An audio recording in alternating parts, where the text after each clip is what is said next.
Then on the strand, with steeds and treasure and armor, their roomy and ring-dight ship was heavily laden. High its mast rose over Hrothgar's hoarded gems. A sword to the boat guard Beowulf gave, mounted with gold.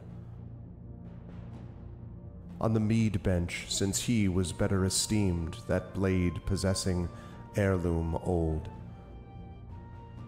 Their ocean keel boarding, they drove through the deep, and Daneland left. A sea-cloth was set, a sail with ropes firm to the mast, the flood timbers moaned. Nor did wind over billows that wave-swimmer blow across from her course. The craft sped on, foam-necked it floated forth o'er the waves, keel firm-bound over briny currents, till they got them sight of the Geatish cliffs, home-known headlands. High the boat, stirred by winds, on the strand updrove. Helpful at haven the harbour guard stood, who long already for loved companions by the water had waited and watched afar.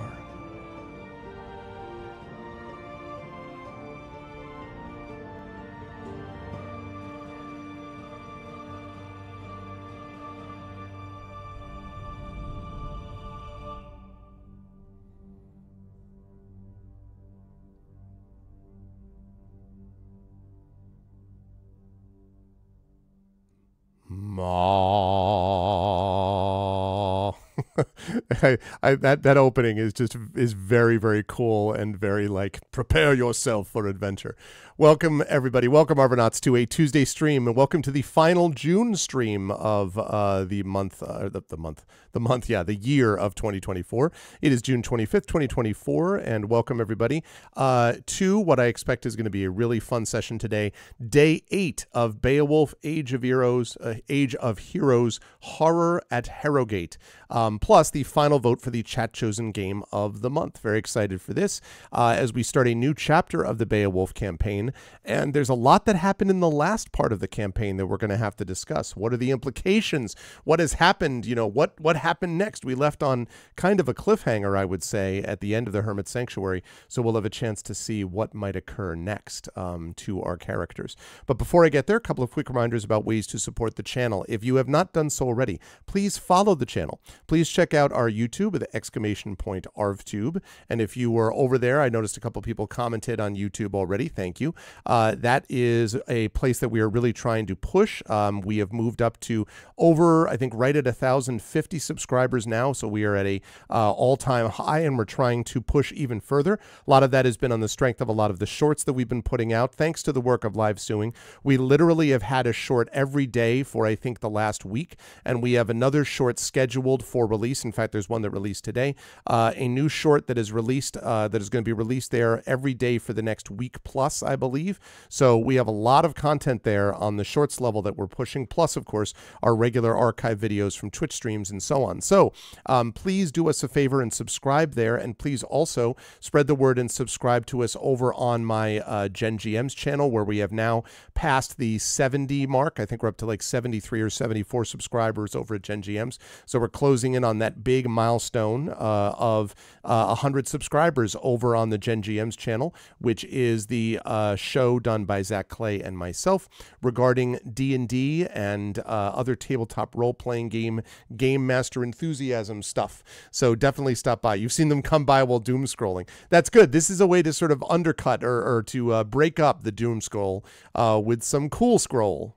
That's a thing, but also high effect life. So anyway, yes, that is another way that you can help support us. So please do that. And thank you for those of you who have done so far. Discord is !ArvCord. Please join us so you can hang out with the Argonauts in between streams. Twitter is !ArvTweets for as long as that site exists. Blue Sky is !ArvSky. The follower numbers are rising there too. And I'm trying to post on both places, and Blue Sky is becoming more functional all the time, which is great because Twitter is becoming less less so. So that would be great if you could support us on both of those platforms.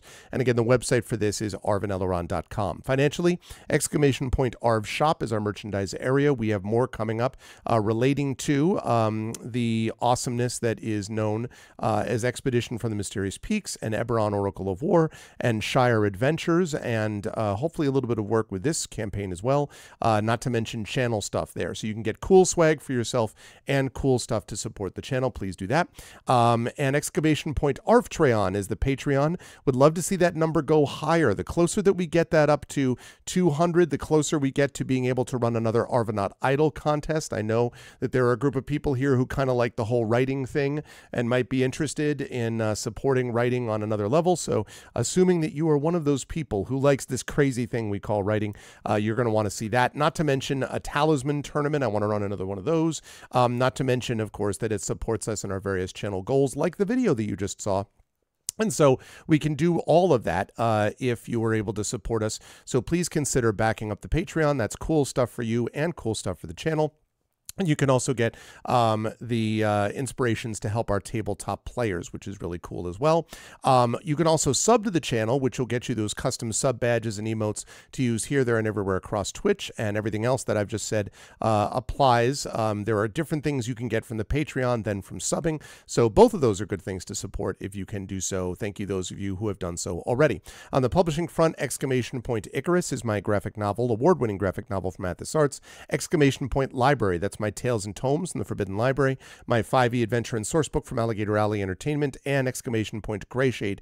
Greyshade is my Greyshade IP, which I am unreasonably excited about, as you might expect, since there's a lot going on with that. Greyshade and Renegade, the first two books in the Grey Assassin trilogy, critically acclaimed and award-winning. You can get those at that link right now. You can also get the audiobook of Greyshade from our very own Trent Sparks. You can get those at that link. You can pre-order the tabletop role-playing game of Greyshade right there as well. That is going to be out at the end of the year from the amazing and awesome Rising Tides, Brandon O'Brien, and Alligator Alley Entertainment. So you'll definitely want to check that out. And you will also be able to pre-order the final book in the Grey Assassin trilogy called Heretic.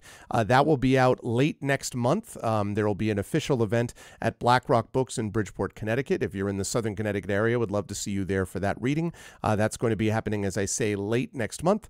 And then we have got the official release happening in the week after that. So any support you got folks can give by pre-ordering there would be lovely, because pre-ordering is good. A reasonable amount of excitement about the Greyverse. Ooh, I like the Greyverse.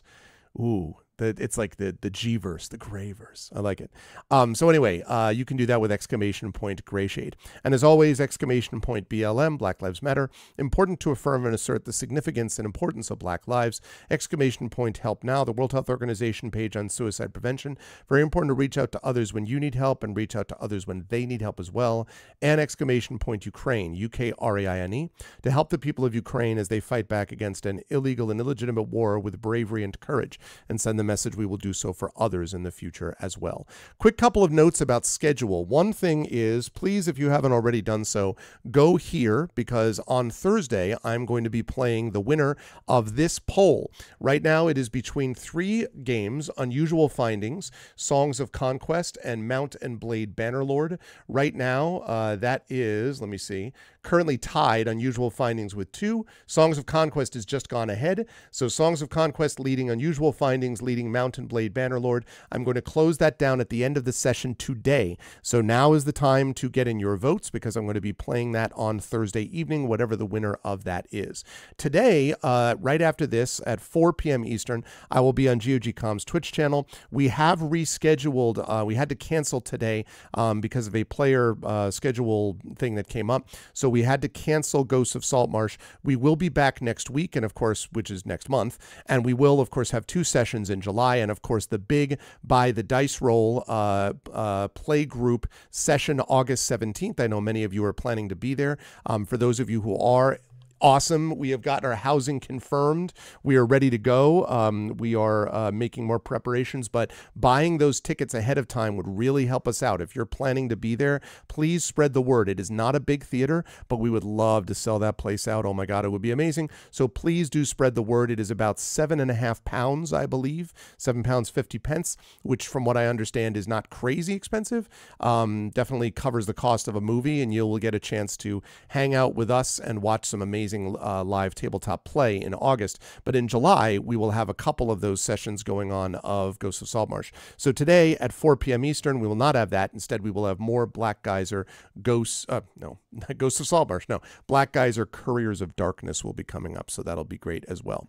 But right now, what we've got going on, of course, is the amazing and awesome Beowulf. And so it is my great pleasure to, as I unmute myself so that she knows we're ready to go, it's my great pleasure to welcome you back to the power of Tari Tuesdays as we head over to, darn it, wait a minute. We don't head over anywhere. In no way is it the case that I may have forgotten to quickly capture. There was a thing, chat, about a technical issue, which I won't get into now, that caused me to forget something that I had to do. So bear with me. No one saw anything.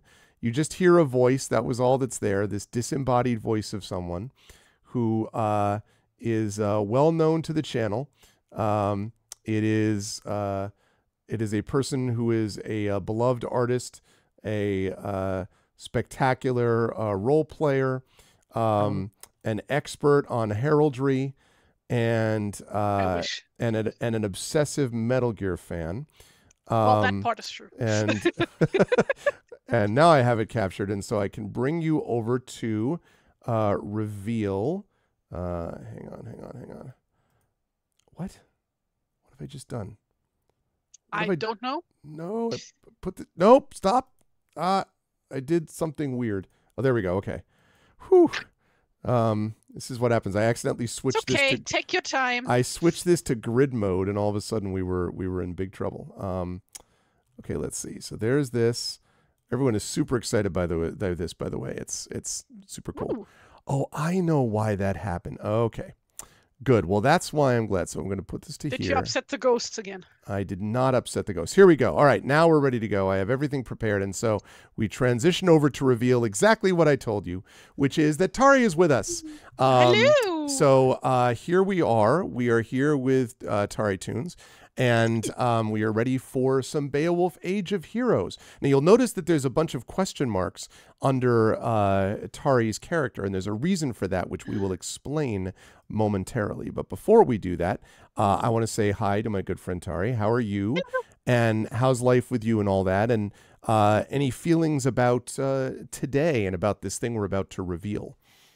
Besides that, I'm dying from heat because summer finally arrived in the Netherlands after just having continuous fall for more than half a year. Yep. Like I kid you not, it was just constantly raining at about 10 degrees for like 6 months. Constantly. Yep. Cold spring for us too. Cold. Yeah. So yeah, summer has finally arrived, and now we are dying.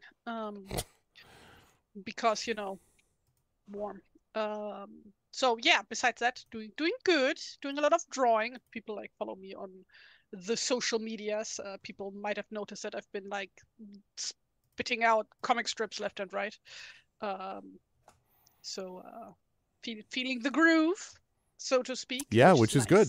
That's got to be a good feeling, right? When you're just in the zone, so to speak. Just producing stuff. It's real good. My arm complains a lot, but my arm can go fudge itself.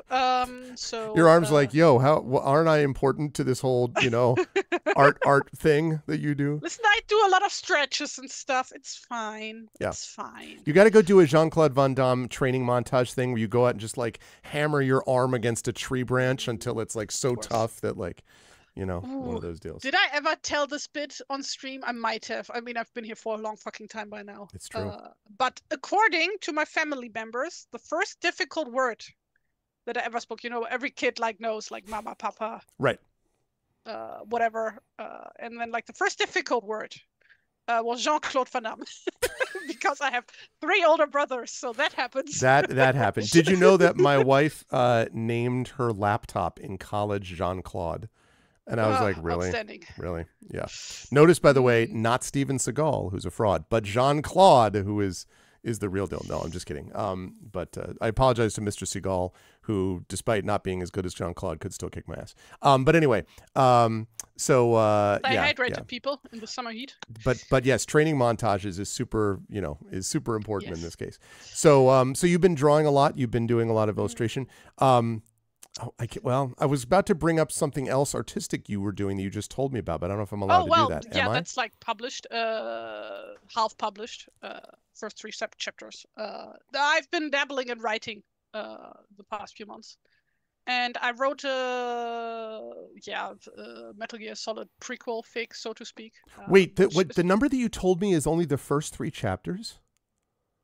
The number of words you told me? I've finished writing all of it, but I'm not publishing it all at the same time because, you know... So do you want to tell the people how long it was that you told me was, quote, not that many words? Well, it's just 30K words. Yeah, she's like, 31,000. I'm like, that's not short. And she's like, well, isn't a novel like 150? I'm like, well, epic fantasy is, but like my latest full novel was 99,000 words. So yours is a third of that. Like it would not call it a short. I would call that a novelette of fan fiction or novella of fan fiction. But I feel that's a very, very little compared to like what people usually put out. I mean, maybe in the fan fiction world, you know, that's a small amount or whatever. But yeah, a novel is 40K. See? Oh, see? See? So anyway, so congratulations, and I'm looking forward to seeing some of it. Have you, since you published some of it, have you gotten, what has the response been like from the community? Oh, barely anything because it's fan fiction. Oh, I see. And it's not of the, how do I phrase this to not get you into trouble? Not of the adult variety, this one. Yes. So people are not very interested in it. They're like, wait, it's a story? Where's the, you know... Yeah. Where's the involved details about things that normally don't come up in games the same way? Yeah. Yeah. So, no. Also, like, not the most popular characters that I wrote about. That's cool, though. I mean, it really is. Congratulations. That is definitely an accomplishment and achievement. And then you get to, the thing is, too, you can illustrate. You have the ability to illustrate your own work in a way that, for example, I certainly cannot do. So, yeah, you could illustrate your own work. When are we going to get the graphic novel version of what you just did? You know? Oh, God, that would be so much fucking work. Maybe sometime. It would be good work. But then I would have to, like, draw guns and robots and machinery, and that's, like... And uniforms. Ugh. I don't like uniforms. Nari says don't give her ideas. Uniforms and suits. You're not thinking about this right, Nari. All Tari has to do is do that and then file off the serial numbers and be like, welcome to the world of Leathercog, daughters of the people who like their country. And you're like, is this Metal Gear? No, it's not Metal Gear. And then all of a sudden people will like snap that up. You have 1 million followers. Sure thing. You know? Absolutely. No. That's how this rolls. Yeah, no. Your current favorite fan fiction is 925,000 words? What the frick? Greg, you don't understand. No, I don't, clearly. Writers are insane. I'm pretty confident that in my life, I have not written 925,000 words. I'm pretty confident. I mean, I probably have written in my life like 600,000. Well, the thing is with like fanfiction writing, right? You have to do only very minimal world building stuff. You can just concentrate on all the other stuff, you know, the other stuff that's like not in the official work. So it's like right. There's a lot of story that they can back up. Do a lot of setting scenes and shit like that. It's just like here's like 1 sentence reference so that you like know which part of the game this is referring to. Yeah, no, I guess. I mean, yeah, Emily, I saw that you said that, but I thought I saw you said that, Emily, but I thought that was like an exaggeration, like not no, for real. This is what they normally do. Like 500. Oh my God, I can't. I would. No thanks. I can't write that long. Anyway, so 30,000 is a small pittance compared to that, I guess. But still, I am looking forward to seeing it. I'm looking forward to checking it out at some point. But now you're with us. What are you thinking about today, by the way? Stuff. Spoilery stuff. I'm very, very much looking forward to seeing where this next adventure goes. And I'm sure that what was the name of the adventure again? Horrors of Herrogate. Horror at Herrogate. Horror at Harodrim at Hruhara. Yeah, exactly. Yeah, that. Sounds like a very lovely vacation time. I'm sure nothing scary or tragic or dark might happen under such circumstances at such a place. Not in the least. So, and in case chat doesn't know what we're talking about, let me just quickly move us over to exactly what Tari means. I'm sure that's not a problem, right? Look, you can see it's a pleasant pleasure cruise where you get to meet some nice people, the locals. Oh God, we're gonna have to deal with Draugr. You know, I mean, it'll be totally fine. I can't imagine. Are they called Draugr? Also in Old English. What are they called in Old English? Here, well, there is a term for a creature called I believe Dreagl. So I'm guessing Dragel. Would be, but it's in the same ballpark. Yes. A revenant. That would be the modern English term. But, yes. Yes. Which Wiedergänger in German. Which I'm going to say for those of you who come to see the event in August, like a certain friend of mine who's with me in this chat at the moment, you may or may not see the revenant thing. May or may not be in a thing that appears in a certain context. So just stay tuned for more details about that adventure. So spoilers. Yes. I guess that I was able to tell that from the picture, but. Yeah, well, I yes. guess. Yes, absolutely. No, maybe that guy's just like a textbook Draugr with like the glowing eyes and everything. Yeah. That's just a guy who's had a bad day. Like that's just a guy. Oh, yeah. That's a guy who's had a bad day, and No, that's me looking into the fridge at night. That's you with this heat. You're like, oh, summer. The fog of summer. So it's going to be great. One of the best fan fictions I've ever high live sewing was an interstitial book-length version of LMB's Shards of Honor, all told from Simon Illian's point of view instead of Cordelia Naismith's. Wow. I listen. I have great respect for the commitment of fan fiction writers, there's no doubt. Hey, Hellness, which August event? I'm glad you asked. The August event, August 17th, Saturday, August 17th, in merry old England, specifically at the Omnibus Theatre in Clapham Common, which is right in the suburbs of London, basically, where you will have a chance to meet not only myself in person, if you've not already done so, but also the members of Buy the Dice Roll, and also members of this community who live in Europe and are making the pilgrimage over to say hi to people like myself and others. And I am super excited about it. And so should all of you be. It's going to basically be an Arvanaut party with as many Europeans and outside of Europeans that we can get there. For example, those living in England outside of Europe. Sorry. Too soon. But so we can get all this. That's not too soon. That's a thing that the English actually do. It's like always England or Britain and the continent. And that's right. That's right. I hate it. That is oh my God. You know why, Tari? Because they used to say "and the colonies," and they can't do that anymore. So they just that's way fucking older than that. Okay, listen here. So if you read English heraldry literature, right? It's always here's what the English do, here's what the Scottish do, and here's what the Continentals do, which is like so fucking. Are you suggesting that the British have strangled Arthur Fox Davies and everybody who came after him? No, are you suggesting that in the past there was a little bit of superiority complex around some of the people? In the past? Listen, I'm just saying. No, but the issue is not any kind of superiority complex. It's like the whole idea of in Europe, that's one big homogenous blob. Right. No, I know. Well, clearly because all of Europe speaks the same language in the same country. No doubt about it.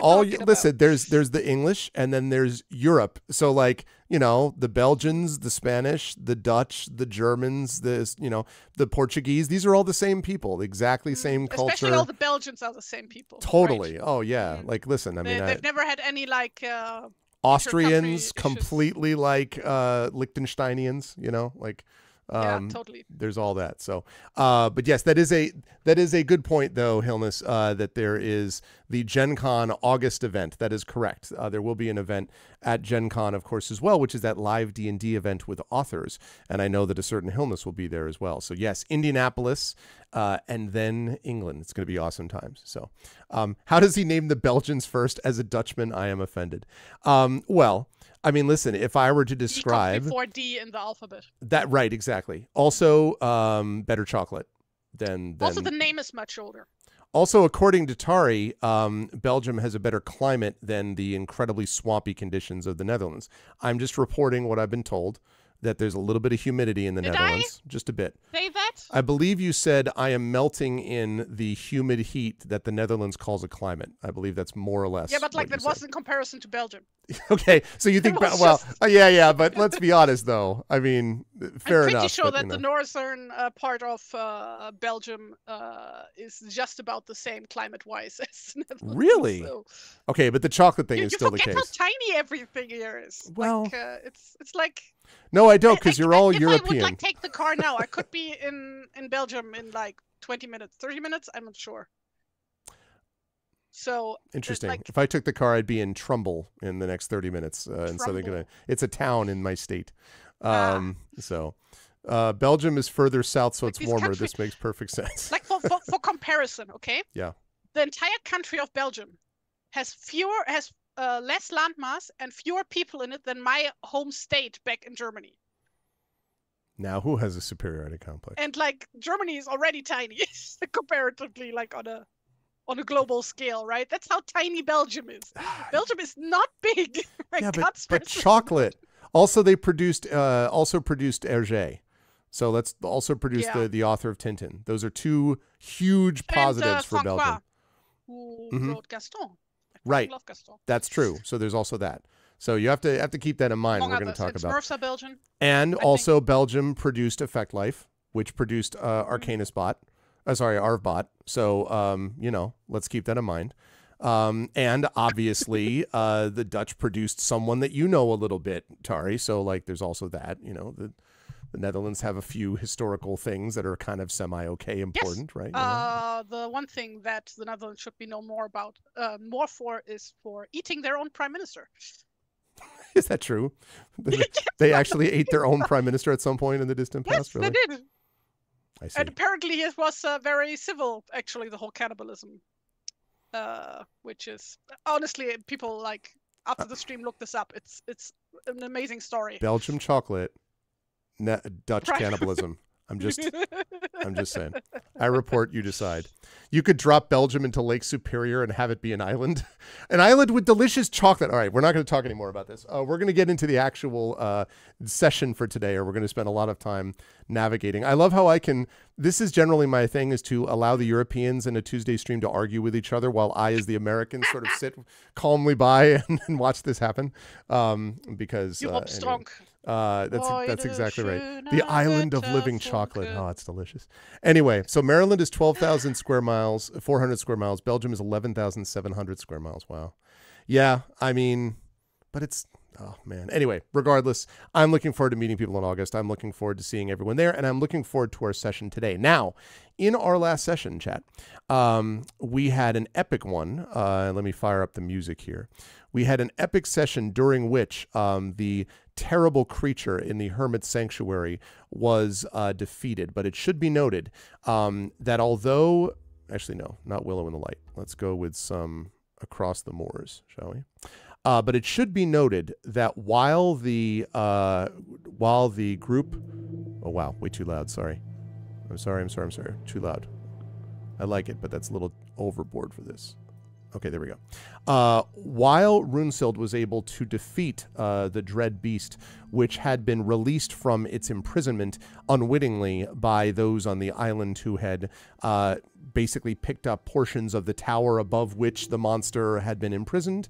And as they removed the stones of the tower, which had been runically locked in place, as they removed stones from the tower, the monster was eventually able to break free and then wreak its vengeance upon the people of the Hermit Sanctuary. But Runesild and her compatriots were able to defeat the creature. but at a cost, because at the end of the battle, the creature was driven out into the light, with essentially Runesild riding it, more or less, and running out of the cave. And then as the creature leaped into the ocean, essentially melting as it did so in the light of the sun, Runesild plunged with it to an uncertain fate. And so I want to take us forward here to I want to take us forward probably about a week or so. And we are standing looking at the back of someone who looks out to sea. This person has long hair that flows from beneath a helmet. And there is a cape or a cloak which is waving as well as the person looks out to sea. And as the camera kind of gradually zooms in, let us say, we see standing next to this person is a familiar-looking face. It is the face of Rickmod, the follower, one of the followers of Runesild. Rickmod is standing there, her wispy white hair blowing in the wind, sort of stooped. And she says, "You know you won't find her out there, no matter how much you look."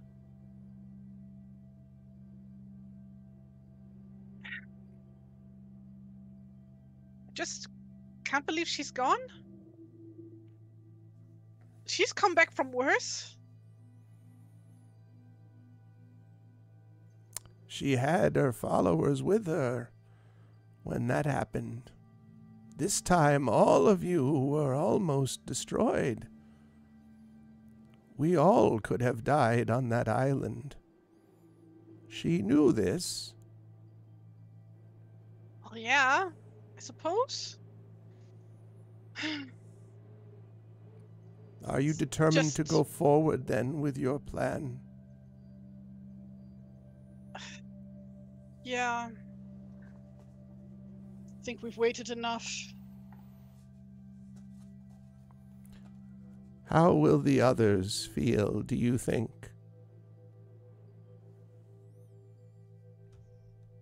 Honestly, I think, or at least I hope, I suppose, that they will be happy to be off this forsaken island. I think you may be right about that. The crew has already pledged its allegiance to you, so you are their unquestioned leader. Are you ready to fulfill whatever the fates have in store for you? I suppose I'm as ready as I'll ever be. And she reaches up to adjust her collar and the cloak, and then tucks at the sword that's strapped to her waist, which is Runesild's sword, actually. Runesild's sword. Mm. Where did she find it? And then we're going to talk about who it actually is. A few days after the whole event of fighting the beast, she was out at the shore to look for her or remains of her, and the only thing she was able to find in that search was the sword, which apparently had been, she's not sure if it fell off while she ran off the cliff, or if it was carried to shore by the waves. I like that image. And as she sort of turns around, who do we see, Tari? We see one Genoveva, now completely decked out in armor and weapons, to take the place of her former best friend. Yes, that is our new hero, chat. Genoveva, the follower, has become the hero. And you can see the new image that TariToons has painted of this. or has painted, has drawn / cartoon / artistically produced of this, along with that new overlay. And so Genevieve is Genevieve, I should say. Is it with a G, with a J, or a G, like a hard? Genevieve would be the okay. The native pronunciation, but like I told you, it's fine. Just pronounce it whatever. Well, this name exists in a bunch of languages which all have their own translation. Pronunciation. So Genevieve. Yeah, exactly. That's how I'm imagining it, is Genevieve, Big Boss. Saint Genevieve, patroness of Paris, see Genevieve, etc. And here we are. So yes, she is our new hero, and I believe I also have a list of. Hold on a second, where I can find the followers. There we go. I also have a new followers list as a result of this. And again, much credit to the amazing and awesome TariToons for making these new ones, because that was helpful to be able to get new things up and running, like what you see on your screen. Here are the new followers, and you'll notice there's one missing, and that is Genevieve is no longer a follower, but is in fact the hero. So we now have the remaining 4, which is, of course, Rick Mod, which we were talking about right now, Yasib ibn Ghalib, and then Aban ibn Mundir, and, of course, the highly loquacious, constantly talking Guy, who talks all the time. They did survive all 4 of these, but now Genevieve is our hero. And so, okay, see you, Hilness. Good luck with work and everything else. So welcome back to our adventure with our new hero. So can you tell us a little bit about our hero, Tari, before we get into what awaits her today? Tell us a little bit about what, like, mechanically and all that. Mechanically, of course. Let me have a look at the character sheet. So mechanically, for those unawares, Beowulf is, of course, based on D&D 5th edition rules. And one of the key differences is that there's only one character class, which is the hero class, but it has multiple subclasses instead. In this case, her subclass is, of course, former follower. Former follower, yep. Yes. Which, yeah, means what it says on the tin. She got promoted to player character effectively. Her stats are absolutely abysmal. I rolled like absolute ass. So with bonuses, it's 9, 11, 15, 12, 12, and 10, which is not great, I think. Wait, let me look up Runsel's Hey, that's 15 though. That's Yeah, but that's like +2 from like from like the class level up. So like for comparison, Runsel's stats were 14, 20, 14, 12, 13, and 18. So slightly depowered, slightly nerfed. Then again, Genevieve is technically just normal run-of-the-mill gal, without any like noble blood or mermaid ancestry or whatever. So it fits the bill. I am a bit worried for her. Because Runsel, like, she was a hard hitter, Mm-hmm. and difficult to hit. But yeah, besides that, let's see. Her alignment is the old ways again. Those unfamiliar, there are 3 alignments in Beowulf, which is the old book, which is like effectively Abrahamic religion, like Christianity, Judaism, and Islamic, but like the old version, at like the Dark Ages version. The Dark Ages. We don't call it that. Migration period. Yes. Iron Age. No, not Iron Age. That's too early. The slightly dimmer ages. The slightly dimmer ages. And then there is the old ways, which is basically whichever flavor of local pagan tradition there is. Mm-hmm. And then there's neutral, where it's like, oh, you don't subscribe to either of these fully or at all, or maybe both fully. Who knows? That can happen. I mean, we all watched TariToons Warrior.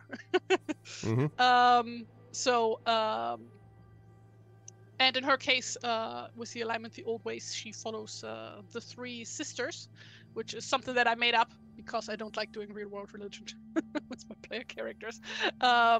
Which is like strongly inspired by the three fates or the Norns or, you know, something like that. It's like a very recurring theme across various histories on religions of like the three matronly goddesses, figures, whatever, you know.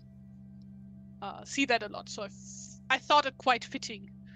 This one specifically inspired by a statue that I saw in the Roman Germanic Museum in Cologne, which depicts these three old women, or women in general, with these weird round headdresses.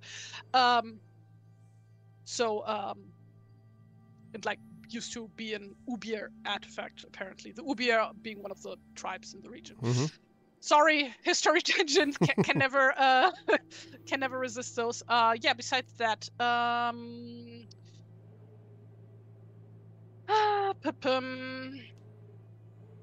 her heroic tale is ox-spirited, which basically makes her like buff and stuff. Yes, the most enduring of heroes, actually. And one of the sort of functions of that is Stonebelly. You want to mention what that's about?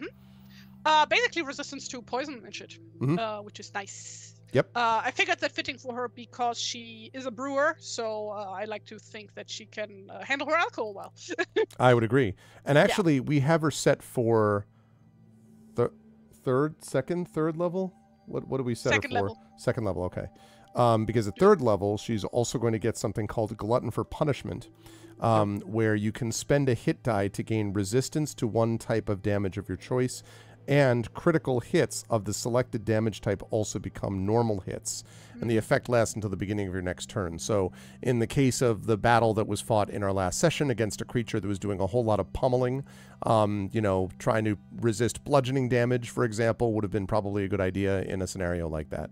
So yeah, so a very strong character that does not, you know, easily fall by the wayside, which I also think seems to fit her, like for all of her sort of like fragility or not fragility, but kind of her uncertainty next to Runesild, who was the opposite of uncertain.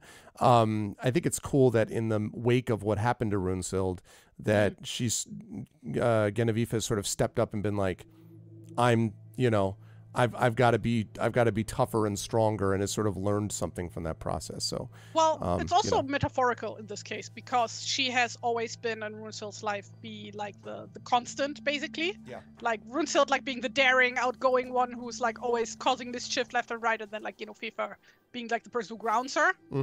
Basically. Yep.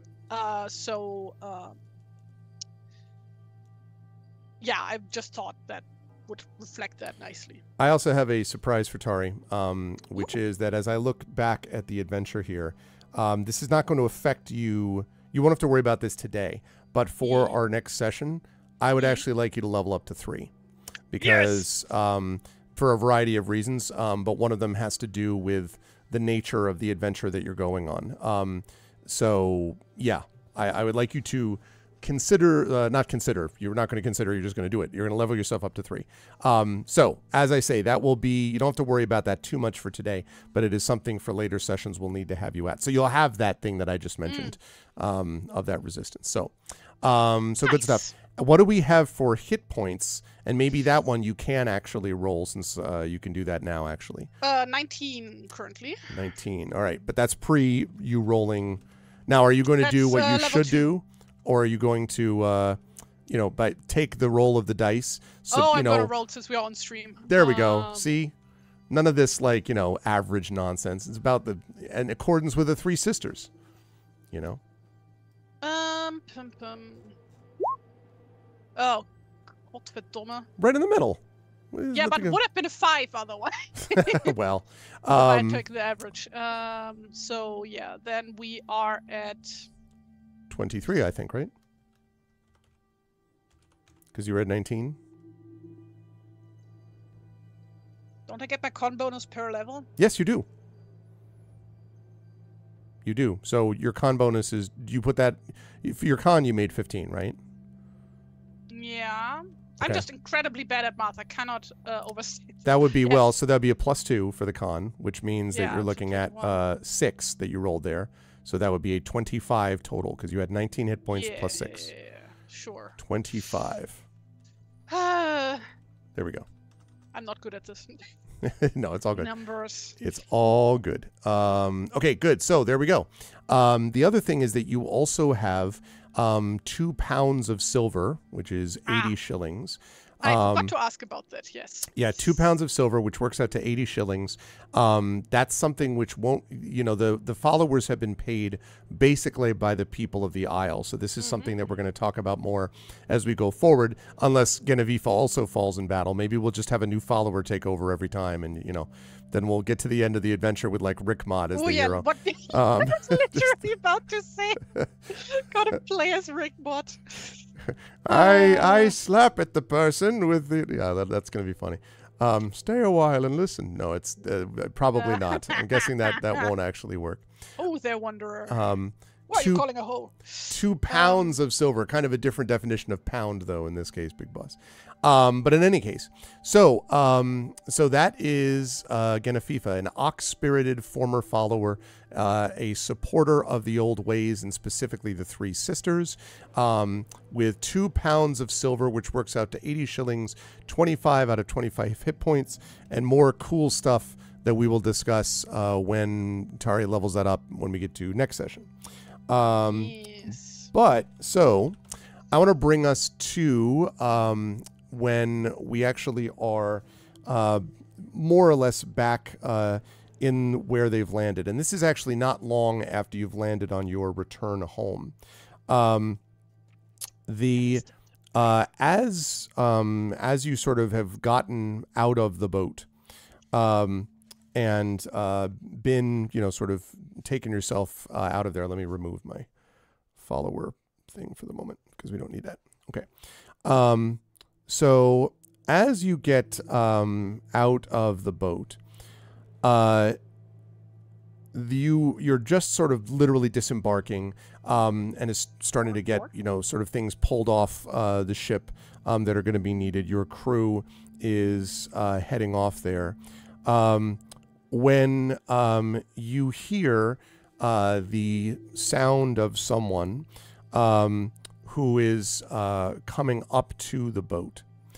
And as you look up, you can see that it is a person who is dressed in rich robes.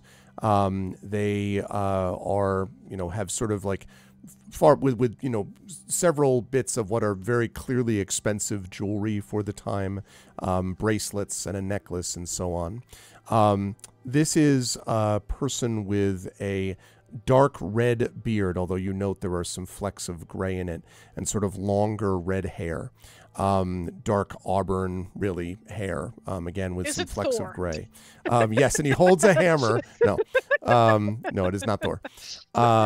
He walks up to you in these robes, and he bows slightly, and he says, "Welcome back. Your return was prophesied, and I have come to speak to you. I would speak to your leader, Runesild, but I do not see her." And kind of like looks up and around the boat, sees a couple of like, Rickmod slowly making her way off the boat. You can see Mundir and Ibn Mundir and Ibn Ghalib kind of like coming off the boat and so forth. But obviously no Runesild. Wait, so where are we now? So you have returned to your home, basically to your homeland. Oh, we are back in Xanten. Yes. Okay. But like literally at the docks, like literally just getting off.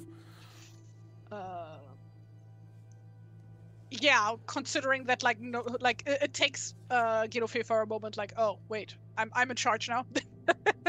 So she like looks around and then like adjusts her posture, clears her throat, like, well, I would be in charge now.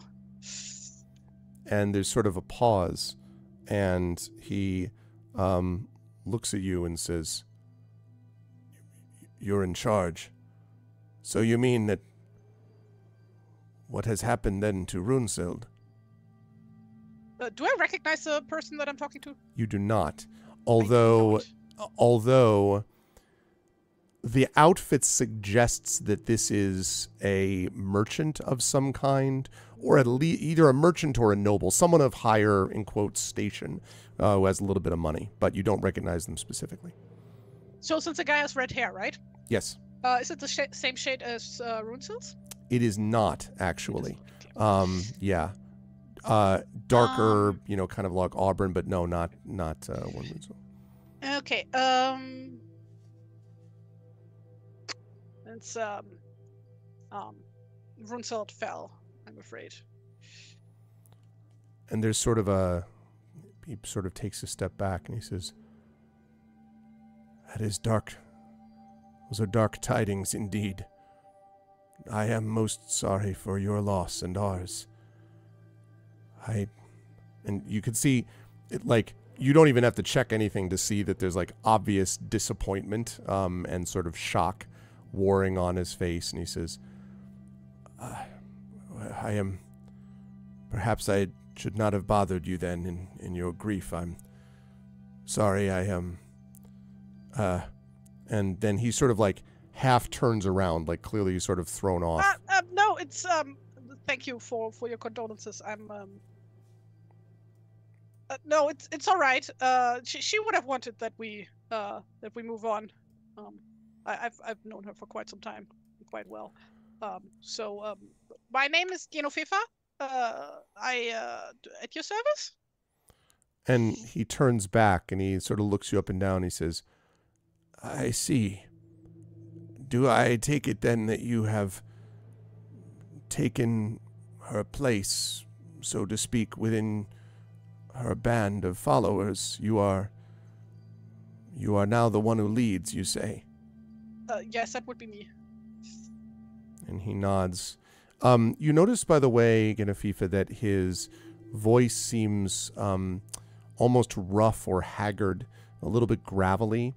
But again, as I said, this person has like slight tinges of gray, but like this doesn't look like an 85-year-old or something like, it doesn't look that old. But you can definitely see that that there is a strain in the voice. And the person says, I see I must apologize for my own lack of manners. My name is Ingvold. I hoped you could, I hope that he sort of trails off. I am sorry. I am sure you are a worthy inheritor of her legacy. But I must speak then to you, for there is a deep concern that must be faced, and we are in need of a hero to face it. My house is nearby. I would be happy to provide dinner for you and all your companions if you wish. And his arms sort of go wide to indicate like all of them, like apparently your crew also. So, I mean, it's a lot of people.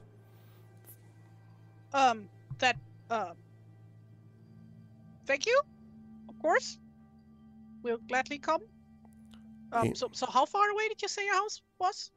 Only, perhaps just 5 minutes walk, and he kind of points up. Oh, all right. Sort of up above, like up the hill where the houses get nicer and nicer, basically. Yeah, then she turns around and addresses her crew to like continue with like unloading and stuff. And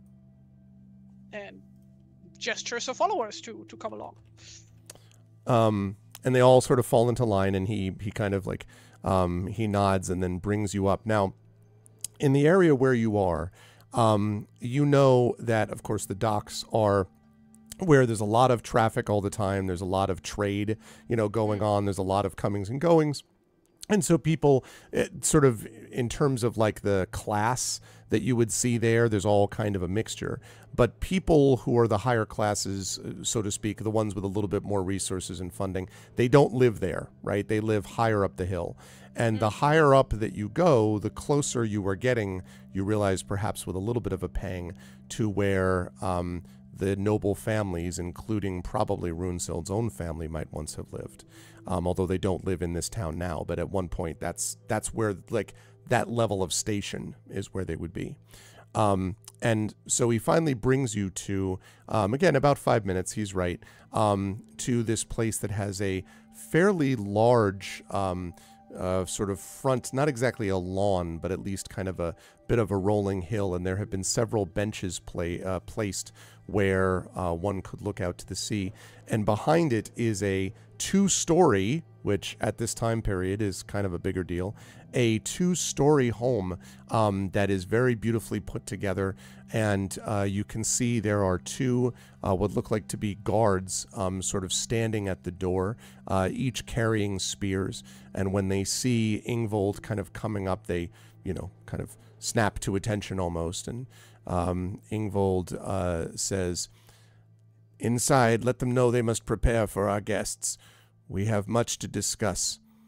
These are heroes, and they must be treated accordingly." And the guard sort of nods, and one opens the door while the other one goes inside, apparently to report this. And Ingvold says, "If you would, I would be happy to have you here. The table awaits." And he kind of like gestures you inside, Yeah, she takes off her helmet, holds it like under her arm on her side. Okay. And while her eyes dart around, she steps inside. Inside is very, very nice. There have been many of different kinds of embroidered cloth that you can see covering the walls, done in fairly rich dyes. And you will probably know that to be able to get dyes of this level, like not just like kind of not the basics, but the fact that this is dyed at all, like dye is not inexpensive, especially when it is of a certain kind. And so there are these rich dyes and embroidered decoration. Yeah, it looks very, very beautiful. And the table itself is a large circular table set against what is sort of the most surprising feature of this home, perhaps, and that is that there is a very large window that is in the front. And the window doesn't have glass or anything, but has kind of an awning over the front. And inside the room, you can see that the window has only several crossbars, meaning that you have this very impressive looking view of the sea. Because you're up on a hill, remember, so you can actually see the sea, the North Sea. Wait, the sea? Out there. Mm-hmm. The North Sea is like 3 hours by car from Xanten. We're on a river. Well, oh, that's true by where you went. That's true. I beg your pardon. Not the sea. Well, no, you know what, though? I would actually, no, I still think you'd be able to see the sea. You also can see the river. But this is very far in the distance. Remember, this is high up, and a lot of the stuff when you get down to those lower areas, by this point, the hills have dropped considerably. So you're dealing with largely flatland when you get close to that. You're giving me this horrified expression. What? Well, I have been to Xanten, so like the real one. Well, played several times. But I think it's no. I believe you, but I believe you. But I think you'd be able to see it far in the distance as a gleam. I think. Okay. Anyway, regardless, the river is certainly something you can see. Like the Dutch haven't yet completely drained the Netherlands yet, so everything's swampland. Down below. I mean, definitely not exactly where you were, and you can obviously see the docks. You can hear the sounds as well, kind of drifting up. But here, there's definitely there's the thing about the view, I think, was important here. And so, what? Shit. So, Big Boss just went, the river? The river. And Emily responded, Boss, seas and rivers exist. Both exist. Emily, I read that in Cass' voice. I just wanna specify. Boss will know what that means, but yeah, that totally that was that Cass just said that. That's funny. Seas and rivers both exist. Yeah. So and the table itself has just sort of basic place settings at the moment, but as very quickly servants start to come in, as Ingvold indicates, like the seats around the table, presumably for you and your followers to sit. Yeah, stashing our, like, I'm assuming there's like some kind of weapon rack or corner or whatever where we can leave our stuff. Not a rack, but there is a corner. Yeah, this definitely does not look like a home where there's sort of much given to way of sort of martial conditions. But yes, there's definitely a corner where that stuff can be placed. Yeah, dropping our stuff there and taking place. Genofefa goes instinctively for the spot that's like not directly on the right of the like head seat, right? Because like she's not used to that, right? Like that's where Runesil would sit usually. Right. So, but then I'm assuming Rickmont is like, no, there, and she moves over. Yeah, that's sitting there uneasily in a way, as sort of a new position. Yes, and yeah, you notice that there were sitting around the table were a grand total of, let me see, 7 seats, I believe, is what would be there. And now there are only 6 of you, Ingvold, plus your 4 followers, plus you. And so there is that kind of like, when you move over from your spot to the, quote, the hero seat, there's just this empty seat, like this sort of seat perilous. And you notice there's sort of a moment. And actually, make a perception check for me, please, Genevieve. But yeah, that would be the guest of honor seat, I suppose. It's like always on the right side of the host, right? Okay. I have the wrong tab open. Wait, where is it? I think you rolled it. 14? Yeah, no, like the thing is I have the character sheet popped out. Oh, I see. And then the window that has the regular Roll20 in it also has the Twitch thing in it. So why wasn't the Twitch tab? So I see. So 14.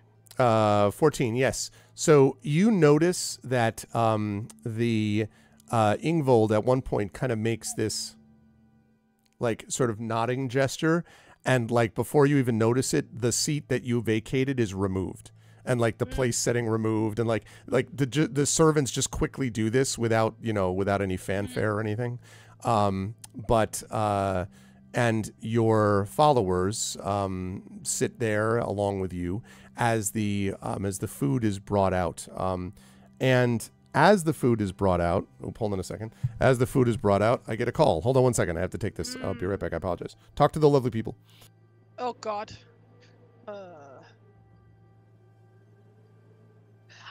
I wonder, does Xanten actually have hills? Because I don't remember seeing any hills in Xanten. It was very flat, if I recall correctly. Let's see. To be fair, I've only seen the outdoor museum, which is amazing. Like, absolutely. If you ever get the chance to visit the region, go see the Roman Outdoor Museum, where they like dug up. Oh, how many countries have I visited? I want to say about a dozen, maybe. Okay, let's see. So Germany, obviously, Netherlands, Belgium, Denmark, Sweden, Greece, Croatia, Italy, France, Switzerland. No, not Switzerland. Austria. I only drove through Switzerland. I've not actually been in Switzerland, per se. That's 10. Am I missing one? Spain? That's 11. I think that's it. The farthest I've ever gotten was Greece, I'm pretty sure.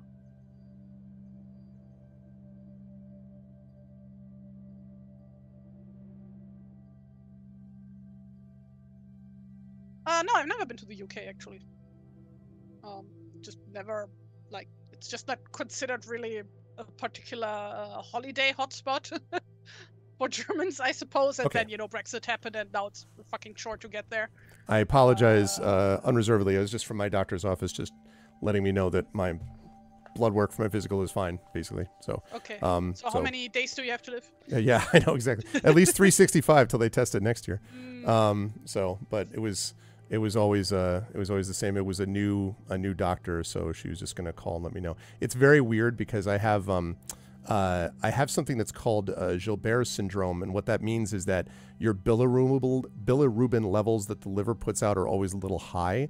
It has literally zero other effect on anything, and they barely called it a syndrome. They just noticed it.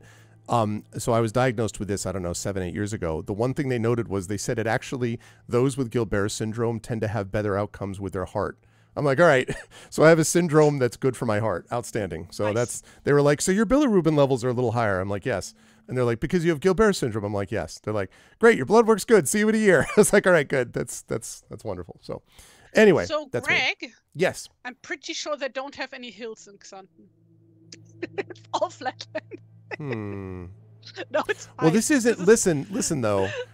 Yeah, they don't have any hills now, but what did they have back? they were all You know, hundreds and away. hundreds and hundreds of years ago. Yeah. bunch of Minecraft players went through. Listen, in 1100, it's conceivable. All right, 1000, 1100, it's conceivable they would have had stuff. Anyway, the hill I mentioned, I said 5 minutes, right? Like 5 minutes does not give you much time to go up a hill, so we're talking relative to everything else. This is not some massive mountain, to be clear. They do have Roman ruins there, though, so that's something. What was this about the? Oh, there's an event in August that might interest me in London. Yes, that is definitely the case. There is an event that has interested me quite a bit in London. Where was I? Right. So anyway, my apologies. Thank you for talking to the people for a little bit, Tari. So right. So I think we were just around the table, and you were about to say something as the character, I believe. I thought we were doing Beowulf, not King Arthur. I know, right? But it is a round table, though. But obviously you're sitting. Is it a round table? It is literally a round table, but it's you are sitting in a semicircle, though, so you can look out the window. Everybody is sitting in a semicircle. So how did I know which one the guest of honor seat is? The one that was in the center of the semicircle of seats. So yeah. So Would that be the host's spot? Nope, not for this. The host gave what they thought was going to be Runesild, apparently. Pride of place. So, okay. Yeah. Odd. Yep. So as you're sort of looking out the window and they begin to bring out the food, which you would say is quite delicious. It's especially delicious since you've been, subsisting largely on, fish and other seaworthy rations. And before that, delicious seal steak. Even the Hermit Sanctuary was not exactly fine dining, right? You would say. So it was kind of whatever. So this is quite delicious. And yes, only half the table, the sort of semicircle on this side facing the window, is where the seats have been placed. Effect Life, and actually your host, Ingvold, is sitting at the end of it on the rightmost side, all the way over to the right, whereas your seat, Genevieve, is the one that's in the middle of everybody else. Actually, that's a good point. You could probably tell your followers where you want them to sit, and this isn't super important in terms of context. You wouldn't, okay. So they just sort of array themselves around you then. So as you're sort of looking out the window, you have a chance to eat and drink. There is a very delicious kind of honey mead, maybe, or something like that. You're not quite sure that you're drinking, but it's quite delicious. Would I be as a brewer? It's a good point. You might know. It is, well, here's what I'll say then. It's not local. It's not local? Oh nope. La la. So is it like extra sweet, or what's happening here? Are there like spices in it? I would say that there are spices in it, yes. So the cheapest wine they could get, and then like punch with various. You don't think it's cheap though? Sound more fancy. You don't think it's cheap though. You think that this is probably fairly expensive to have put together, but again, as I say, not local. So as you're sort of looking out, drinking this and everything. What color is it? It is a dark golden color. Oh, okay. Yeah. So it is mead. And it's fairly thick too. So It's literally just honey. Literally. Yeah, that's all. The spice is like just, you can actually see a bee like flying around it, just like gesturing towards it. No. Extra protein. Yeah, exactly. Really, there's a real buzz around this meal.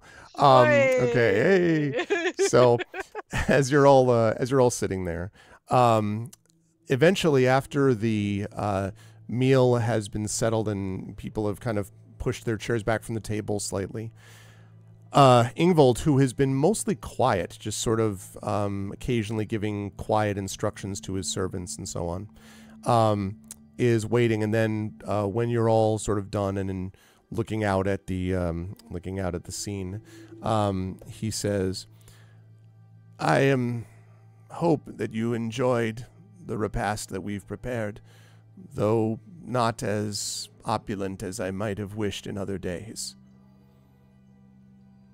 What do you mean not opulent? This is a feast. Well, I might have been able to provide better, but my fortunes have turned, and it is that for which I wish to speak to you, and, well, Runesild when she was... He kind of trails off. Well, since you are the heir to her heroic legacy, I believe there is something you might be able to do to further hers and your own. As I say, my name is Ingvold, and I am a trader. There was, at one time, very few who had ventured as far as I did, up and down the river, to and from across the sea. I was responsible for, at least many people around, gathering resources of various kinds, and being able to bring them to others. In particular, I have begun to discover and bring back certain foods and spices. You may have tasted some of them in the mead which you lately had. And he kind of gestures at the mug.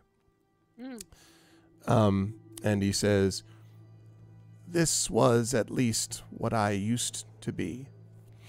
But I have fallen on some hard times, and the concern that I possess is not for me alone, but for all those who live here in lands of some civilization. You see, there is, well, one of my trade ships, heavily laden, was on its way back. It was on its way here, and would have cemented my fortune. I had perhaps extended myself further than I might have normally, but I thought it was worth the attempt, and there was no reason to believe there would be any concern from before. They put in at the village town of Herrogate. Now, you know that Herrogate is several days' journey, basically, first of all, down the river, and then several days' journey up the coast of the North Sea. Not exactly the opposite direction of the Hermit Sanctuary, but not really in the same ballpark. It's coastal, and it's sort of leading the mouth of the river and then turning to port, I believe it is, and heading up that direction. And Herrogate is basically known as sort of I'm trying to think of what the modern equivalent would be. It's like a prominent place where a lot of ships will put in to get, repair, or where sometimes people will stop as sort of a waypoint. And so it's a reasonably sized village, maybe bordering on town, but it's not the most exciting place in the world, right? It's sort of sleepy and very little happens there and whatever. But it has, people, there's usually an inn there that you can rest at, or I should say a mead hall, I beg your pardon, that you can rest at, and things like that. I was about to say inns. Yeah, not inns. No, mead hall. Mead hall that you can rest at, and so on. But nothing really happens at Herrogate, at least not that you've heard. And he says, so the ship put in at Herrogate. That was some time ago. There was a delay in the ship arriving here, and in fact, the ship never arrived at all.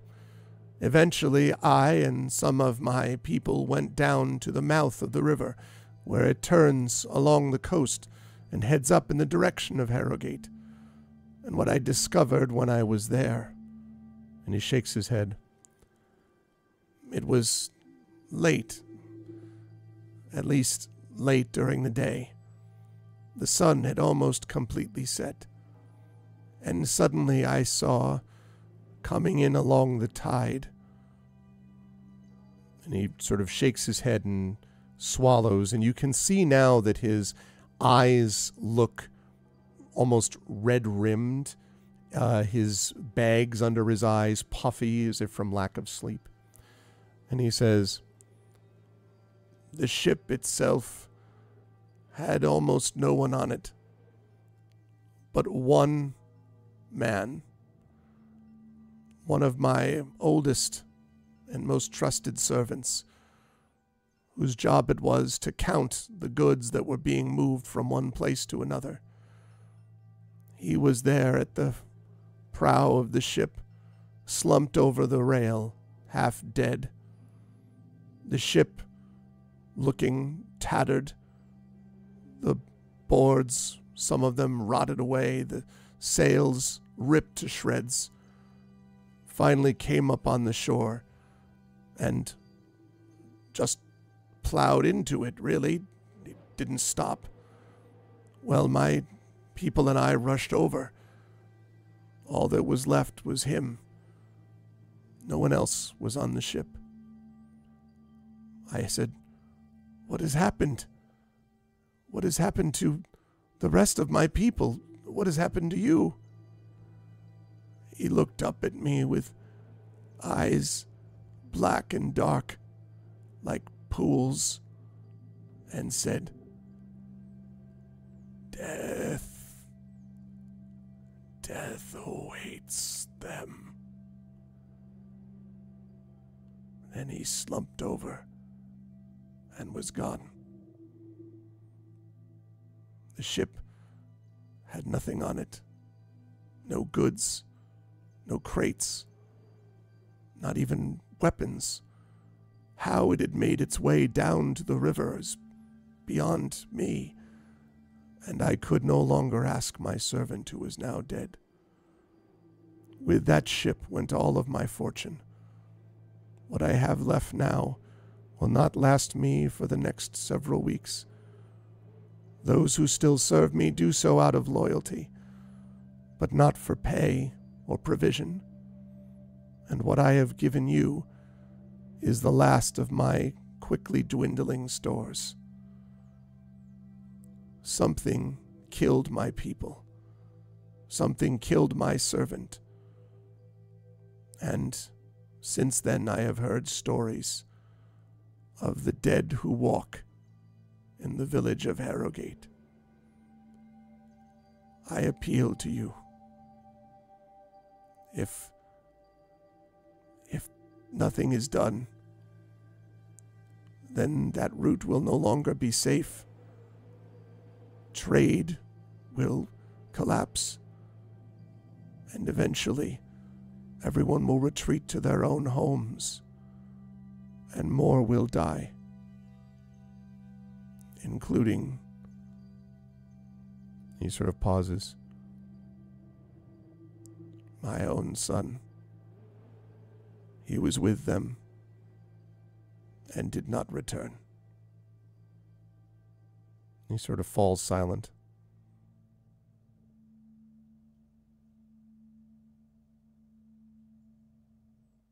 So, you wish us to set out to find your son? And he shakes his head. "If you found my son, I would be more grateful than I could express. But I was asking for you to go to Herrogate, to find out what curse has fallen upon it, and to lift it if you may. Not just for my son, but for everyone who is threatened by what waits there. If you can find my goods," and he stops, "but what matters more are my people. my son, my servants, all of them gone.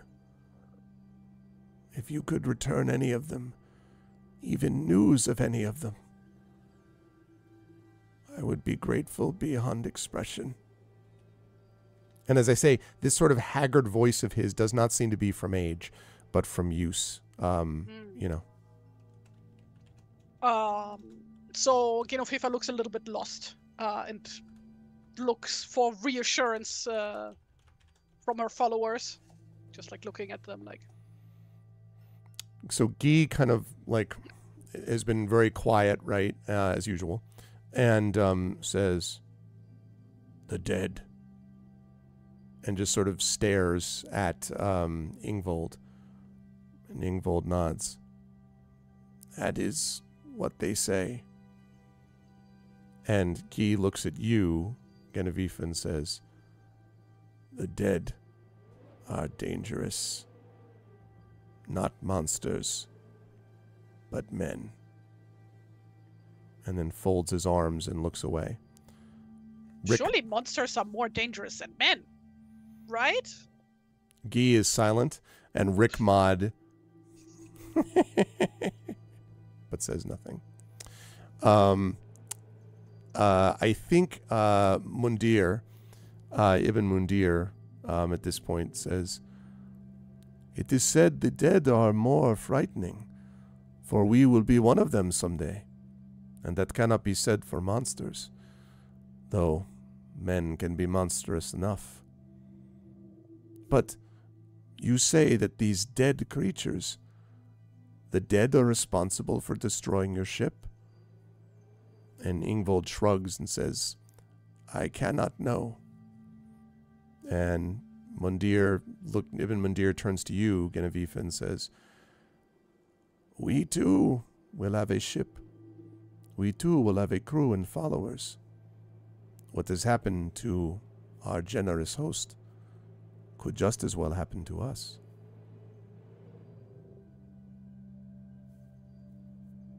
And well, I should say that Yasib next to him sort of nods but is silent.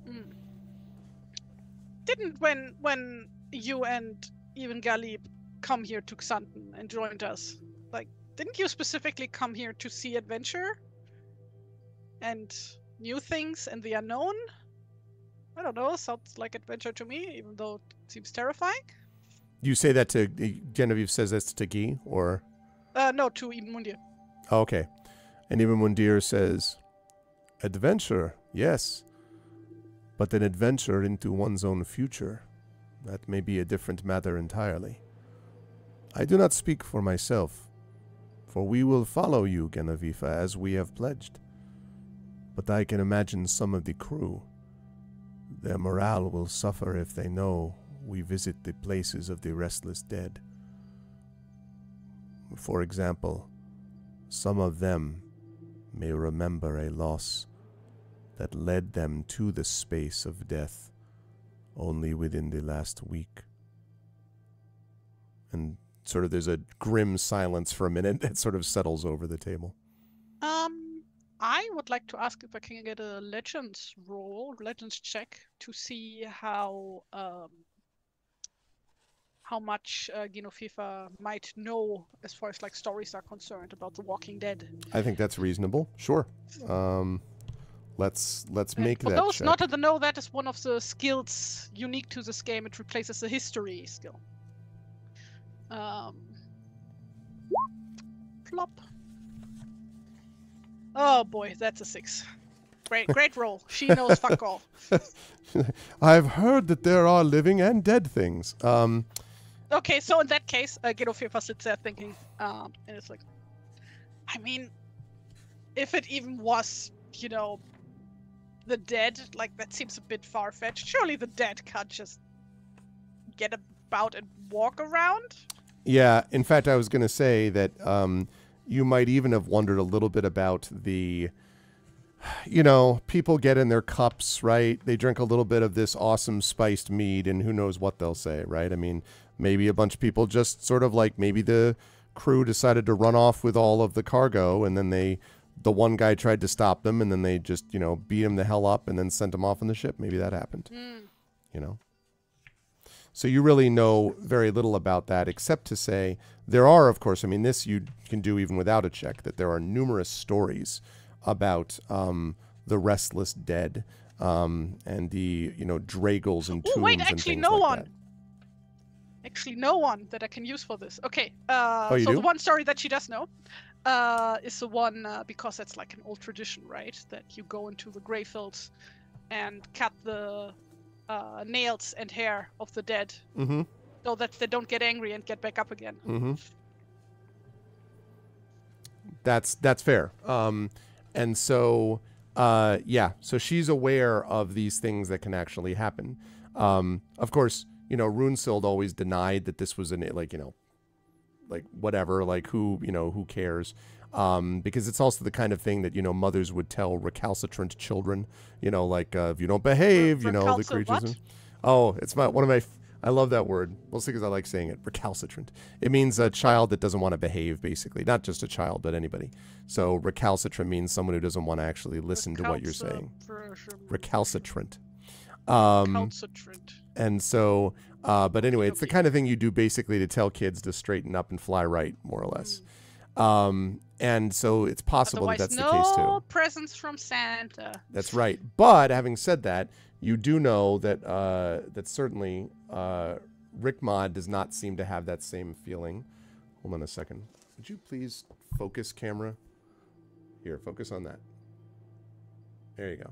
All right, now focus on me. Low. Almost. Almost. Is that a cooking pan on your left? A which? A cooking pan? Yeah. It is. Where? On your left. Oh, yes, it is. That's actually my leftover mac and cheese. I was like, what are you talking about? Yes, that's right. It is a cooking pan. For a minute, I literally was like, expect to see. I was like, what are you talking about? Yeah, that's true. Couldn't even bother to grab a bowl, huh? That's my own cooking pan. Well, listen, if you had kids, you would know that when leftovers happen, you just, you know, your job is to finish off the leftovers. That's how that works. So anyway, yes. So you don't really know any details about it, but you definitely have heard stories of the restless dead. But again, a lot of people dismiss them. Certainly Runesild did, all the time. Rickmod's sort of typical, like, weird laughter is not helping the situation, because that could mean that she thinks it's silly, or that she's like, I know something you don't know, which is the way that, you know, Rickmod usually is. Or both. Or both. Yep. Well, I mean, certainly if the king doesn't have any objections, then we could go have a look. And he says, when you say the king doesn't have any objections, he says, I have made an effort to speak to the local rulers. I have even heard word that the one who rules in the Herrogate realm, Thorfinn, is asking for help. But here people are too consumed with their own troubles, and generally people seem less inclined to deal with these restless dead. If that is even what they are, I can only tell you what it is that I heard from my servant, but he was not given to exaggerate or to lie, and he had always been loyal. The one that you found on the barren ship. That is right. The only one.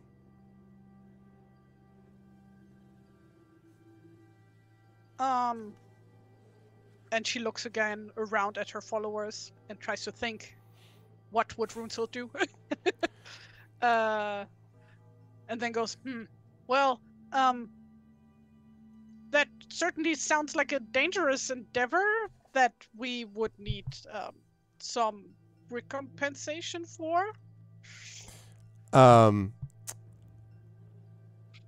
Make a persuasion check for me, please. At -50. No, not necessarily. Oh, that was not bad. That's See? a 17 without any bonuses with that. He's like, get out of my house. No, just kidding. Would have been worse. No. He says, I will, of course, provide you recompense. If you are able to find even 1/5 of the goods that I had on that ship, I will be enriched, and that enrichment will come to you. I will make sure to distribute a great deal of silver to you, and, of course, would build your reputation. If my business were, he doesn't say business, if my activities were restored, I would also spread your name throughout the North Sea and the Whale Road. And I would trying be happy. to pay me in fucking exposure. Exposure. No, he's Woof. actually offering you money also. Woof. That's the big difference. Delicious exposure. Delicious exposure. The thing that everybody knows you can survive with every time. So yes. And she looks again at her followers. That seems right. That seems appropriate, right? And she nods. Especially looks at Rickmod. She nods, and Rickmod says, kind of having, her chuckle having stopped, she says, sorry, making a note for myself, she says, you spoke of wishing to learn what it was that had made Runesild who she was. You spoke of wanting to make something which would honor her and move yourself forward. The dead are dangerous, but so are the living. You might be able to find something safer, but that is not the path of the hero. If you wish to be one, and I cannot say if it is wise to do so, then you must do heroic things, even if it means walking in the halls of the dead. And she kind of looks over at Guy, and Guy sort of like, looks, just sort of like flickers a glance in her direction, and then silently glares back out the window again.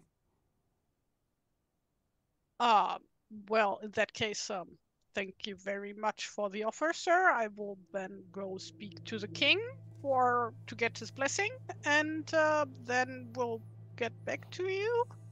I think that's how that works, right? And he looks a little uncertain that you're like, I think that's how that goes. And he's like, yes. He seems like, right. He's like, and he also offers, of course, to provide lodging to your compatriots and yourself. We live here in this town. If you wish. Well, yeah, but not in lodging like this. Yeah, but still, go home, see the parents, fair enough, stuff fair like enough, that. Fair enough. But he was willing to put you up in the best finery. But yeah, if you feel like not staying at the Four Seasons, you can totally go back to She your wants own to go place. home, say hi to her parents. Fair enough.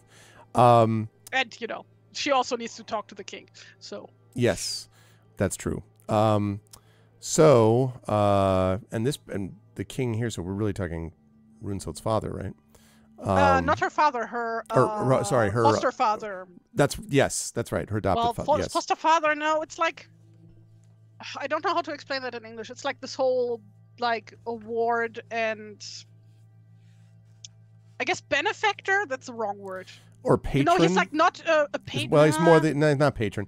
I know what you mean. He's he's not like her father in any traditional sense. He's more a father figure. Yeah.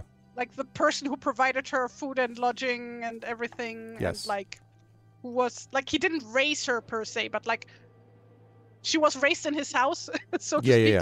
Yeah.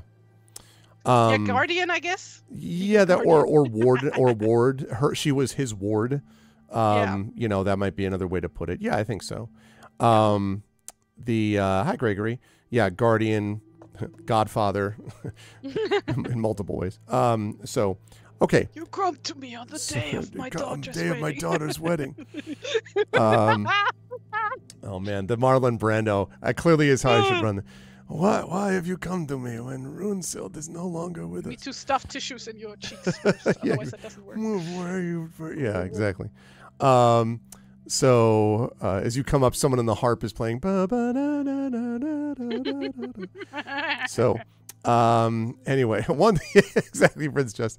One day, and that day may never come. So I may ask you for a favor.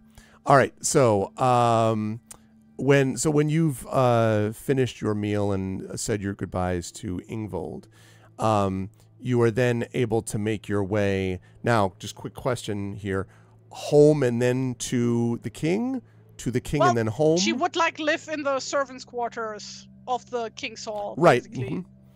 Right, but I mean, you'd still have to go see him. And Guy, like everybody basically lives in or around the king's hall. Yeah. Which is like not a castle. Could it be a castle? It could be a reappropriated Roman villa, I suppose. Yeah, that actually is up to you as to where you wanted that to be, because it. Yeah, I don't think we ever discussed the specifics of. Does it have a castle? I don't know. I only ever saw the Roman ruins. Well, even then, proper castles are not a thing in the early Middle Ages. Right? Did they have castles that early yet, like proper stone castles? I don't know. Anyway, King's Hall. It's an establishment. It's a place. Okay. It's a city place. And it's a city place. Okay, and so, but what I meant was, even if you're going, that's fine. But even if you're going there, seeing her parents first, and then going to see the king in short order. No, she would go straight for the king. To the king. Okay, that's what I wanted to know. So, the way I would describe this is, well, actually, I don't have to describe it. I need to ask you. How would you represent what happened? You don't have to tell me, like, if you don't want to, the entire story, but how would you describe Runesild's, quote, passing or her disappearance or whatever? How would you sort of put that? You're like, King, I have some bad news, that type of thing? Or, like, how would you do it? So what I'd like to think is because Genoveva has, like, grown up in this kind of environment, right, as a servant girl. So she probably has witnessed, like, all kinds of audiences, right? Yep. So she would, like, probably know a thing or two about how to address the king in, like, an official manner. So she would basically ask for an audience, a proper one, and then meet him in his hall and walk up to him and lay Runesild's sword below at his feet. And then she would step back and regale him with the tale of what happened in, like, not in bardic detail per se, but, she would try basically to give it, like, the proper weight. I like that idea, though, like, not schooled at that. That she's not bad at it, but, like, because she's seen it before, but that it's deeply uncomfortable, probably, right? Yeah. Because, like, the whole thing is uncomfortable. And she obviously, like, tried really badly to hold the tears back because, her best friend died. Right. And I also think that the king would know very well how close they were as well. Like, I think that would be definitely obvious. I would suggest to everybody the touchstone for this scene, for me in my head, is you have to take away the majesty of the scene I'm about to reference, because it wouldn't be appropriate for this, as we were just talking about, is this a castle or not type of thing. And also the person in question, this guy is much nicer than the person I'm about to reference. Oh, I know exactly what you're going to do. Are you? Can you tell me? Because I want to know. Yeah, you're going to talk about Denethor and Boromir. Yeah, That's of course. Denethor with the cloven horn, sort of sitting, like, looking down kind of at the, because the other one I thought about is, like, the more appropriate one in terms of the locale would be freaking Jarl, whatever the hell his name is in Skyrim. But I'm sorry, I've never been able to take that guy seriously, because his pose is like this. I'm like, what the fuck? What is this? He's just like, hey, how are you? Like, no, That's how about don't look like Hugh Hefner in the Playboy Mansion. That's not it. So this is definitely someone who, when you explain this, like his head grows very heavy, and he sort of just looks wordlessly at the sword that you've laid across his lap. Basically, you've given to him, and he lays it not across as his lap. like at his feet. That's what. Or at his feet. Okay, that's like fine. in the scabbard. I think he probably asks for it to be raised to him, which either you could do sure. If or he, the servant. Gestures for that, absolutely. But like. So he just sort of takes it, and he recognizes the sword, of course. Oh, of course. As the sword of one of his former knights who passed away before Runesild was born, shortly before Runesild was born. And I think when he pulls the sword free a little bit from the scabbard and looks down at it, and he can see that it is, you tried to, wipe it clean, and so on, but I would say that it still has a little bit of the staining of the black blood, the sort of ichor of the monster. And he sort of looks at it and then puts it back into its scabbard, slides it back in, and then looks at you and says, "Were you there when this happened?" All I saw was her and the beast running off the cliff, and that was the last thing. But the beast was destroyed. We weren't able to find any of its remains, and it never resurfaced, so we deduced that it must have drowned alongside with Runesild, as it melted away in the sunlight. The air is very heavy in the room, and for a while he says nothing, and then I had hoped there would be a time when Runesild might have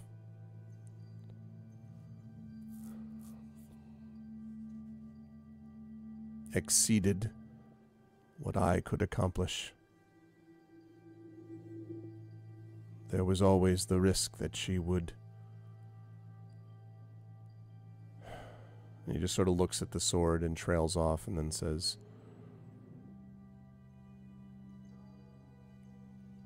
"I wish to accuse her of foolishness and recklessness, but I cannot find it in my heart to do so." And he looks up at you.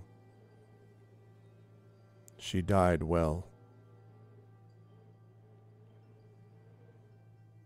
And he has this, like, sort of mask of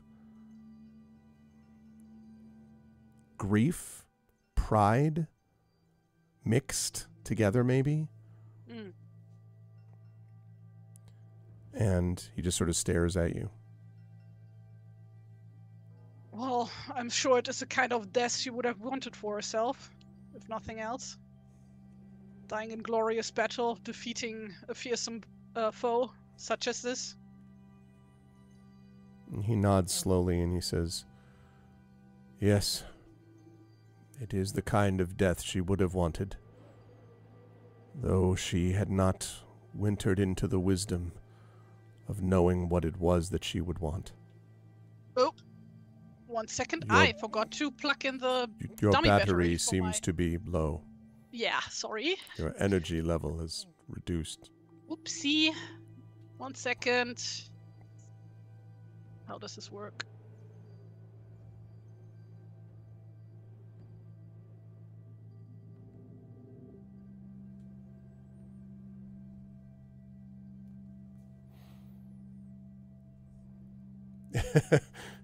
"What sorcery is this?" cries the NPC. "Why am I staring at a black square? What is the meaning of this?" Indeed. And now, turn back on.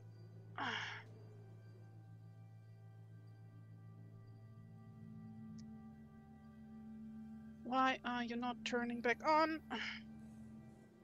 She's a witch, I tell you. Yeah. Exactly.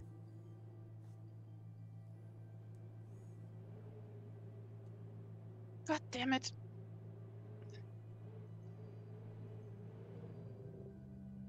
the battery not plugged in? Yes, it is.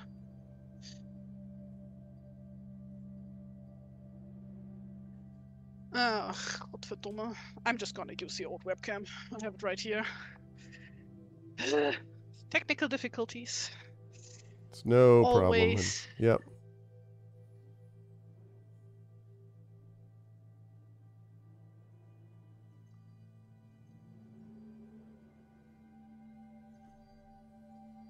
Right.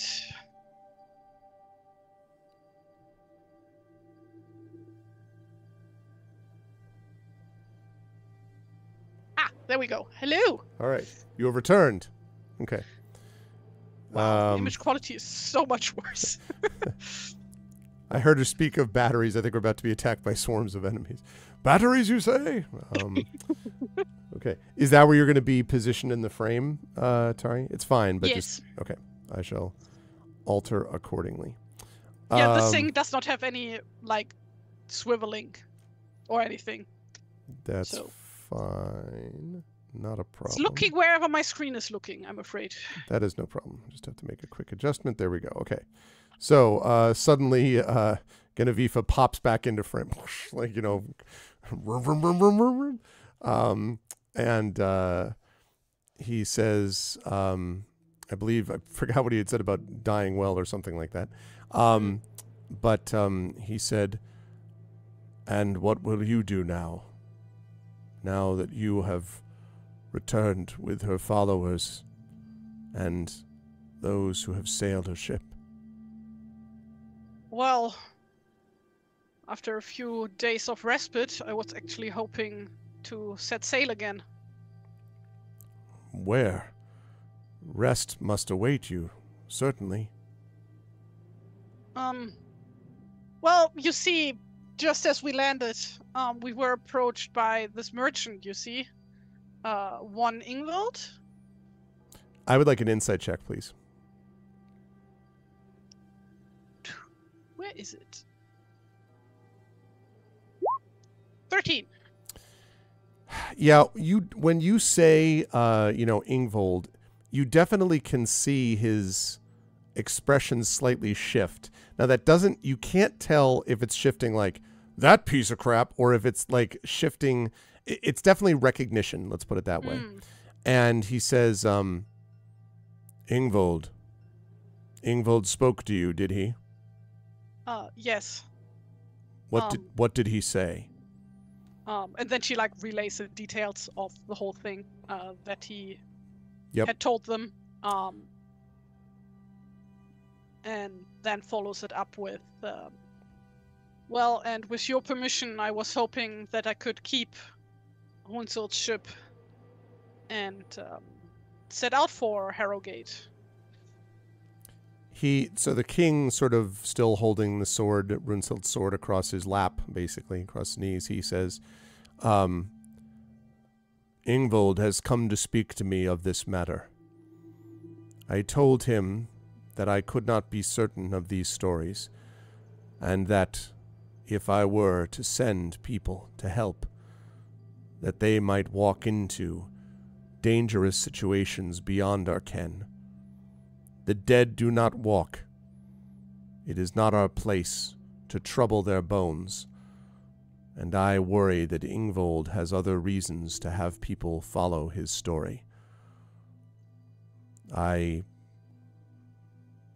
am displeased that he came to speak to you after I told him that I was not sure that we would provide him any assistance. And he kind of leans down and says, what do you think of his story? I mainly think that if I was Runesild, I would go. Runesild is dead because of where she went.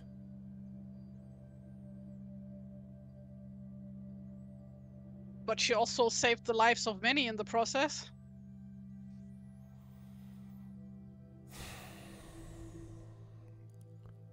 Death. Is that my lot, to send one person after the next into the jaws of death? He seems to be like sort of talking generally, not to you, sort of just like speaking up. You can answer him if you want, but he seems to be just kind of like staring off. She waits patiently. He kind of looks back at her eventually. You wish to do this, not out of any loyalty to Runesild, but because you wish to do it. She swallows. It's like, to be honest, sire, I'm not sure. I've never found myself in a position such as this before. This is all rather new. So it's all a lot of guesswork for me at the moment. He nods. He says, so it appears our lot is to guess and reason our way. Very well. I give you your permission to go.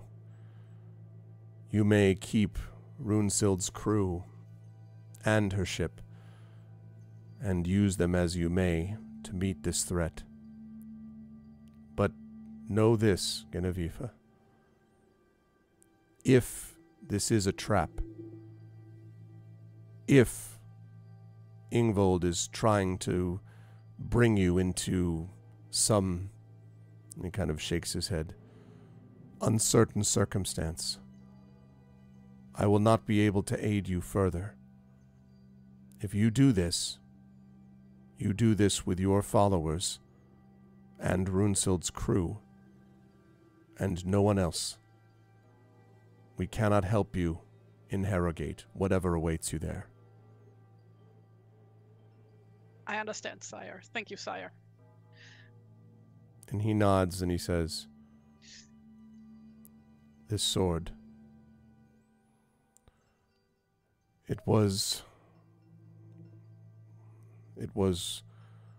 one of our great warriors before it was Runesild's, then passed to her. And he looks at it and he says, it was never meant to hang upon a wall. And he hands it out towards you. She like gasps for air very slightly and then like steps forward and like reaches for the sword to take it. And when she does, he says, you have my blessing and my hope, Genevieve. Do what you must. Use caution. And he kind of trails off and then look to the ways of the wind. It ever blows and ever changes, but we need not always be blown with it. Be cautious, be wary, but stand firm, as Runesild did. And she takes a deep bow, holds the sword at her side, and thank you, sire, and retreats, basically. I think, by the way, that is a good spot then to do two things. First of all, to welcome everybody to Day 8 of Beowulf Age of Heroes. You are watching the wonderful TariToons as now Genevieve, formerly the artist formerly known as Runesild, literally the artist formerly known as Runesild, now the artist currently known as Genevieve, as we play Horror at Herrogate. If you like what you see, please make sure to check this out. This is, of course, by Handiwork Games, Beowulf Age of Heroes. And if you like what you see, please follow us here, spread the word about the show and all that kind of good stuff. We're going to be playing for about another 40 minutes. But now that we've reached this point, I feel like the opening credits sequence has ended, and it leads to, you were waiting for this. Listen. When dredged by purpose, deep and calling, long remembered, not resolved, steers the bone house, cyst clumsy footfall, rack of blighted barrow with blood swans wheeling, thought and memory gives it lurching life. Soil smeared, rusted, ragged and rotten, a doom of death and drawing darkness, cloak the quailing quick who face its fate. A much shorter poem here, but that is the call to action, if you will, for Horror at Herrogate.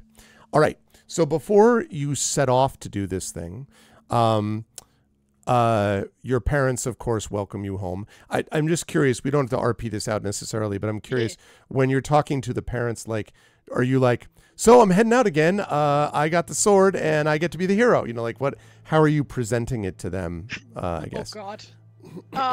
Hey, Mom and Dad, big news, you know, like that type of thing? Or? Well, I mean, of course she wouldn't like leave immediately again.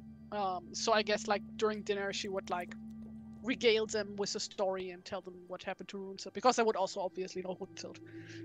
And they drink to them, and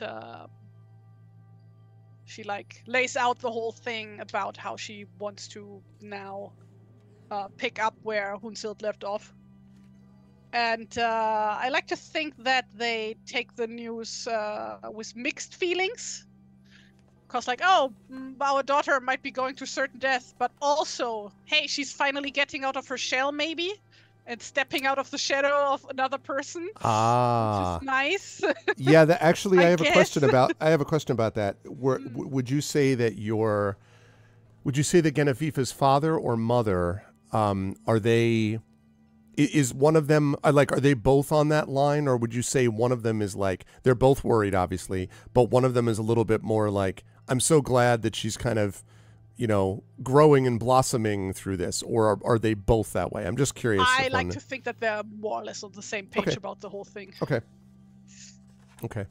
Sounds good. Like, yeah. Yeah. But also, you know, because they, of course, also have seen Runesild grow up, right? And, like, seen what kind of trouble she liked to get herself into. So they also give her, like, several earfuls and remind her of all of the terrible bullshit that Runesild has gotten herself into in her years. Yeah. And, like, don't do this, don't do that. Be careful about this and that, you know? Yeah. Just, like, very, very worried, but they're also not going to try and stop her. Yeah.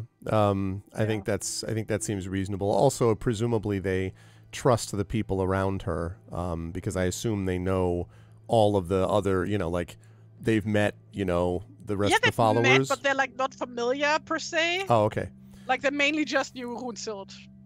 Oh, you'd like them, especially Guy. He's like so, you know, he's like so open and you know, has such a way with words. Yes. He's so open and vulnerable, Guy. Yeah. Okay. I would say that when you're leaving, possibly your mother, but probably would give you one particular gift, and it is one that I don't think Genevieve would have known existed, and it is a silver ring. And I mention it because it is not a ring for the finger. It's kind of it's for like, I don't want to use, it's not a hair tie, but it's like, it's a thing that you would put to sort of loop hair through. I'm thinking about it because I'm looking at the drawing that you have here, and at the very bottom of the ponytail there, you have what would be sort of like the equivalent of a tie, but in this case, I would say would be a silver ring that has been cleverly designed so that it's slightly, what's the term, like tapered, right? So it's like this so that it's designed to slide onto the hair and not, say again? Conical? Well, I guess so, yeah. So that it's flared, so that when you push it up, it doesn't come down as easily, right? Like it's easier to get on than to come off, because you know, you don't want it sliding off when it's in the middle of battle. Yeah. But she explains that this is something that was worn by by her own mother, and that her own mother had given this to her when she was you know, basically shortly after you had been born, after Genevieve had been born, and it said that this would keep those in the family safe. And so now the mother passes it on to you. So, a talisman. Yes. And it is plain silver. There doesn't seem to be any engraving of it, but it is unusual in the sense that it's flared or tapered in the way that I've described. Yeah. Very nice. Otherwise, they're like... Gratefully accepts it. Okay. And puts it on her braid immediately. Okay. All right. Well, in the next morning, we have something that we have to do, and that is called a portent. Yes. So we need to do this portent. And I imagine very important. It's important to have the portent. Yes. Okay. So the way this works, chat, for those of you who weren't here before, this is sort of the governing principle, I guess we might say. In fact, let me just mark down that this portent I previously had is no longer usable. The Hermit's Sanctuary portent. Okay. So the way that this works is at the beginning of every one of these, every one of the adventures, we roll up this portent. And so this is going to be Horror at Herrogate portent. Okay. All right. The way this works is to generate the first part of the portent, the player, is going to roll 1d4. So a 4-sided die. Wait, which page is it again in the 98. The book? 98. Mm-hmm.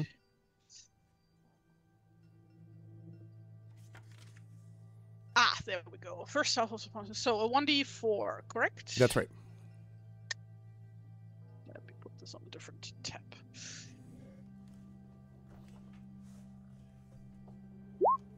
That's a 3, okay, which gives us a noun and an adjective. A noun and an adjective, which means that you're going to roll once on the noun table and then once on the adjective table. So now on the noun table, you're going to roll 1d6 twice. So 1d6 for the horizontal axis and 1d6 for the vertical axis. And I'll explain that in a minute, chat, like in terms of what that leads to. So for the noun, we're looking at 6. Ah-ha-ha! Okay. Inspiration for me. Horizontal, yep. And it's faith. Interesting. That's 1. Let's see. So that is oh wait, right. No, that's 6-6. That's bronze. Bronze that is bronze. That's right. Okay. So with that, let me okay, so we're looking at bronze. Let me write that down. Okay, so 6, 6. Sorry, 6-1 rather. Okay. And then we need the adjective. Then we need the adjective, yes. That is 3. Yep. 6. Dazzling. Wow. Bronze dazzling. Bronze dazzling. Also 2 inspiration for me. That is correct. So right now there are 2 inspirations in the player pool right now, which is pretty cool. So let me just make a copy of that. 2 pools for the heroes. So GM pool currently 0 inspiration. Hero pool 2 inspiration. Okay. And 0 for the followers as well? And 0 for the followers right now. That's right. 2 greens that we had so far. Okay. So right now that is bronze dazzling. Now we get the second half of the portent, and we start here by rolling 1d4 to get the structure again.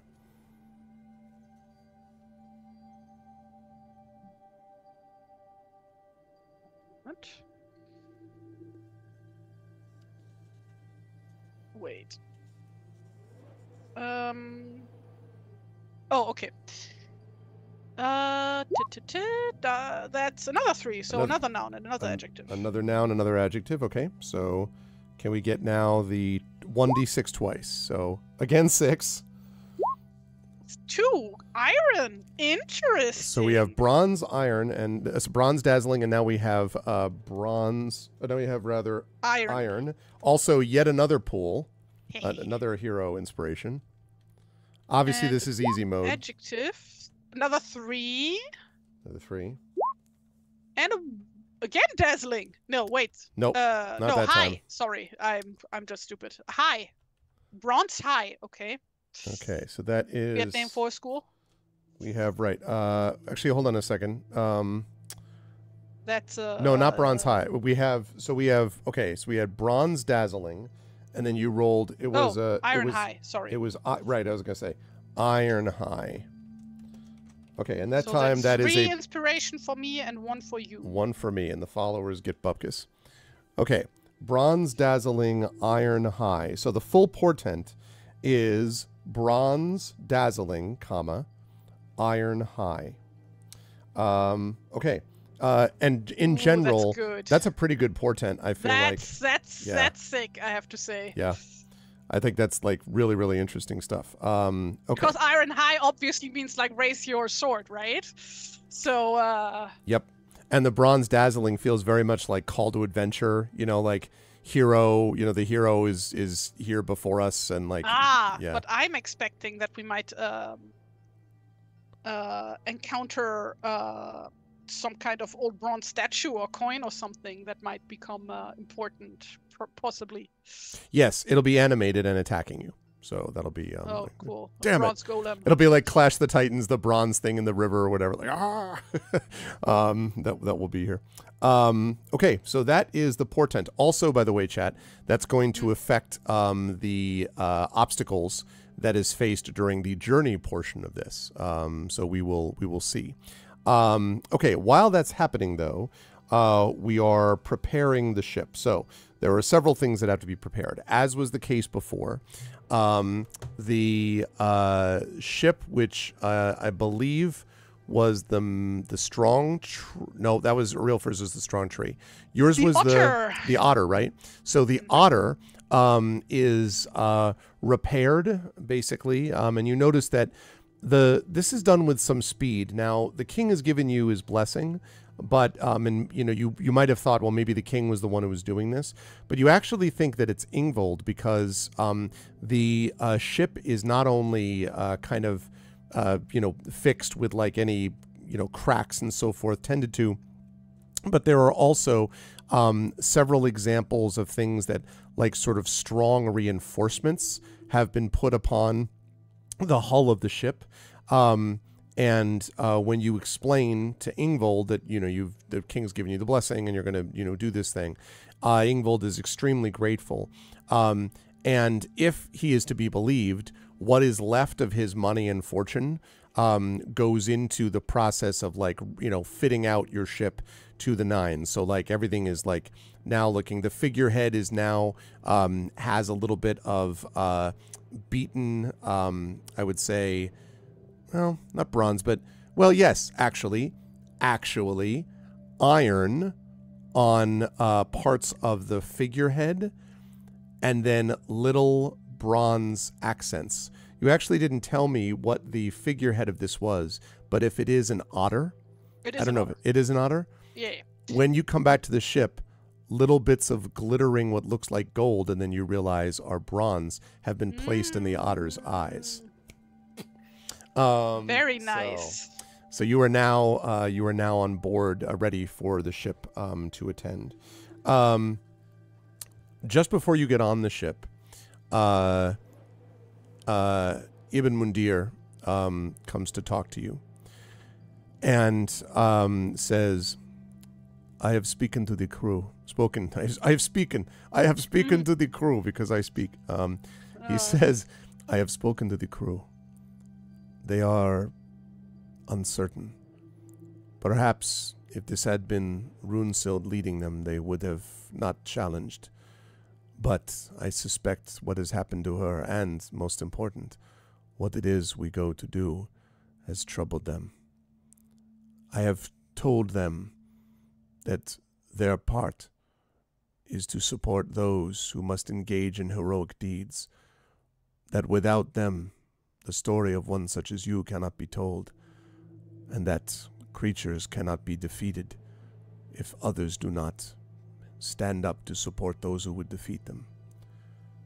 They have heard and agreed, but you should know that on this journey they will be anxious, nervous, and if they sense that anxiousness and nervousness from you, it kind of trails off. Whatever it is that you feel, you must present to them someone who is confident in themselves. Express your doubts to us, but not to the crew. All right. Thank you. I suppose I should go address them before we set sail? He nods. I think that would be wise. Right. And you see the crew is sort of assembled. They all, by the way, they're looking. They've also been kind of outfitted with, like sort of, updated outfits, I guess you might say, like sort of clean tunics and things like this. And Everybody took a bath. Yeah, exactly. And they also have been fed, so all that is nice. But they do look, you don't even need a check to tell that there's a tension aboard the ship as you sort of come up to speak to them. What time of year is it currently? I believe when we went off to, I think it was late. I don't know about late. Early fall. It was early fall, right? So Yeah. I would say this still is in that area. It's basically fall. Oh yeah, the North Sea in fall, such a beautiful place. What wonderful, totally calm. No high not waves. At all disgusting rain all the time and cold and blech. Yeah, I suppose she climbs like onto a crate or something. Okay. Or I guess like maybe the crew is like actually standing on the dock, so she gets onto the ship and like stands on the railing. Okay. It goes, listen, hark, wet. I know that probably none of you have expected to see me, of all people, to stand up here today. And certainly I have not, but they say that sometimes the smallest of us have to stand up to grow. And I am very grateful for you all to have followed me so far in Runselstead. And even though I don't know what awaits us up north, I'm sure that all of you can agree that we all are at least a little bit curious about what truth there might be to these stories. And for us all to come back and be able to tell the story of how we were able to put the dead back into the ground. Well, that should be a story worthy telling. Dead silence. People are just sort of looking at you. And then Guy straightens up and takes a spear from one of the crew members near him. No, not a spear, the oar. And like hits the deck with it. And there's sort of they all sort of look. And then just keeps his focus and then does the same thing. And they all look at each other, at him and you, and then they all stand straight with the oars like rippling across the deck. Someone from the shore says, "So say we all." No, they don't do that. They don't do the "so say we all," but they do twice knock the bottom of the oar against the deck, and you can feel the ripple of the effect of hitting it, the echo of it sort of in your feet as it ripples through the wooden deck of the otter.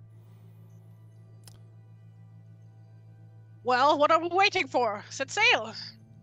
And the captain starts, barks orders, cast forth then. And, begins to bark orders to everybody. And so on. There is one other thing, by the way, Genevieve, which is that just as you're setting off, you may remember that you lost one or two crew as well. And as I mentioned, out of thankfulness and so forth, the people in the Hermit Sanctuary has paid basically for the crew and the followers this time around. By the way, that will not usually happen at the end of an adventure, but in this case it did. But when it meant that you needed to restock them, the captain went forth and found a couple of able-bodied people, but you had lost 3, and there was one person that he brings to you, and the one person that he brings to you looks to be young. Maybe 15 or 16. Oh, that's very young. And sort of longish hair. And looks like a young girl. Okay. And the captain comes to you and says, "I've found someone who is willing to replace our last lost one. This one here is... She... Well, I knew her father, and he was a brave man. She learned at his elbow as he taught her the ways of fishing and sailing. She's young, but brave, and she wishes to join with us.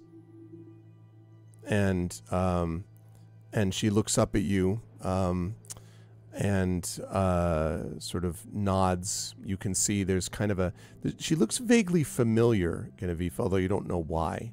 But she has brown hair that has, like yours, actually been braided into a ponytail tied behind her. And you can see that her hands and the skin on her face does not look like the sort of, she looks young, but she also looks like she's seen some weather, you can and so on. And she kind of looks up at you. Well, who might you then be? And she looks up and says, I am Fenifa, mistress. And she sort of pauses, and then she looks even a little bit shy, and she says, my father always spoke highly of you. And the captain waits and says, it is her father that we lost in this voyage. Sorry for your loss, Fenifa. And I'm glad to have you on board. He told me it would happen someday, mistress. But he believed there was something that would happen later, for him and for me. He taught me for this moment, and I'm ready.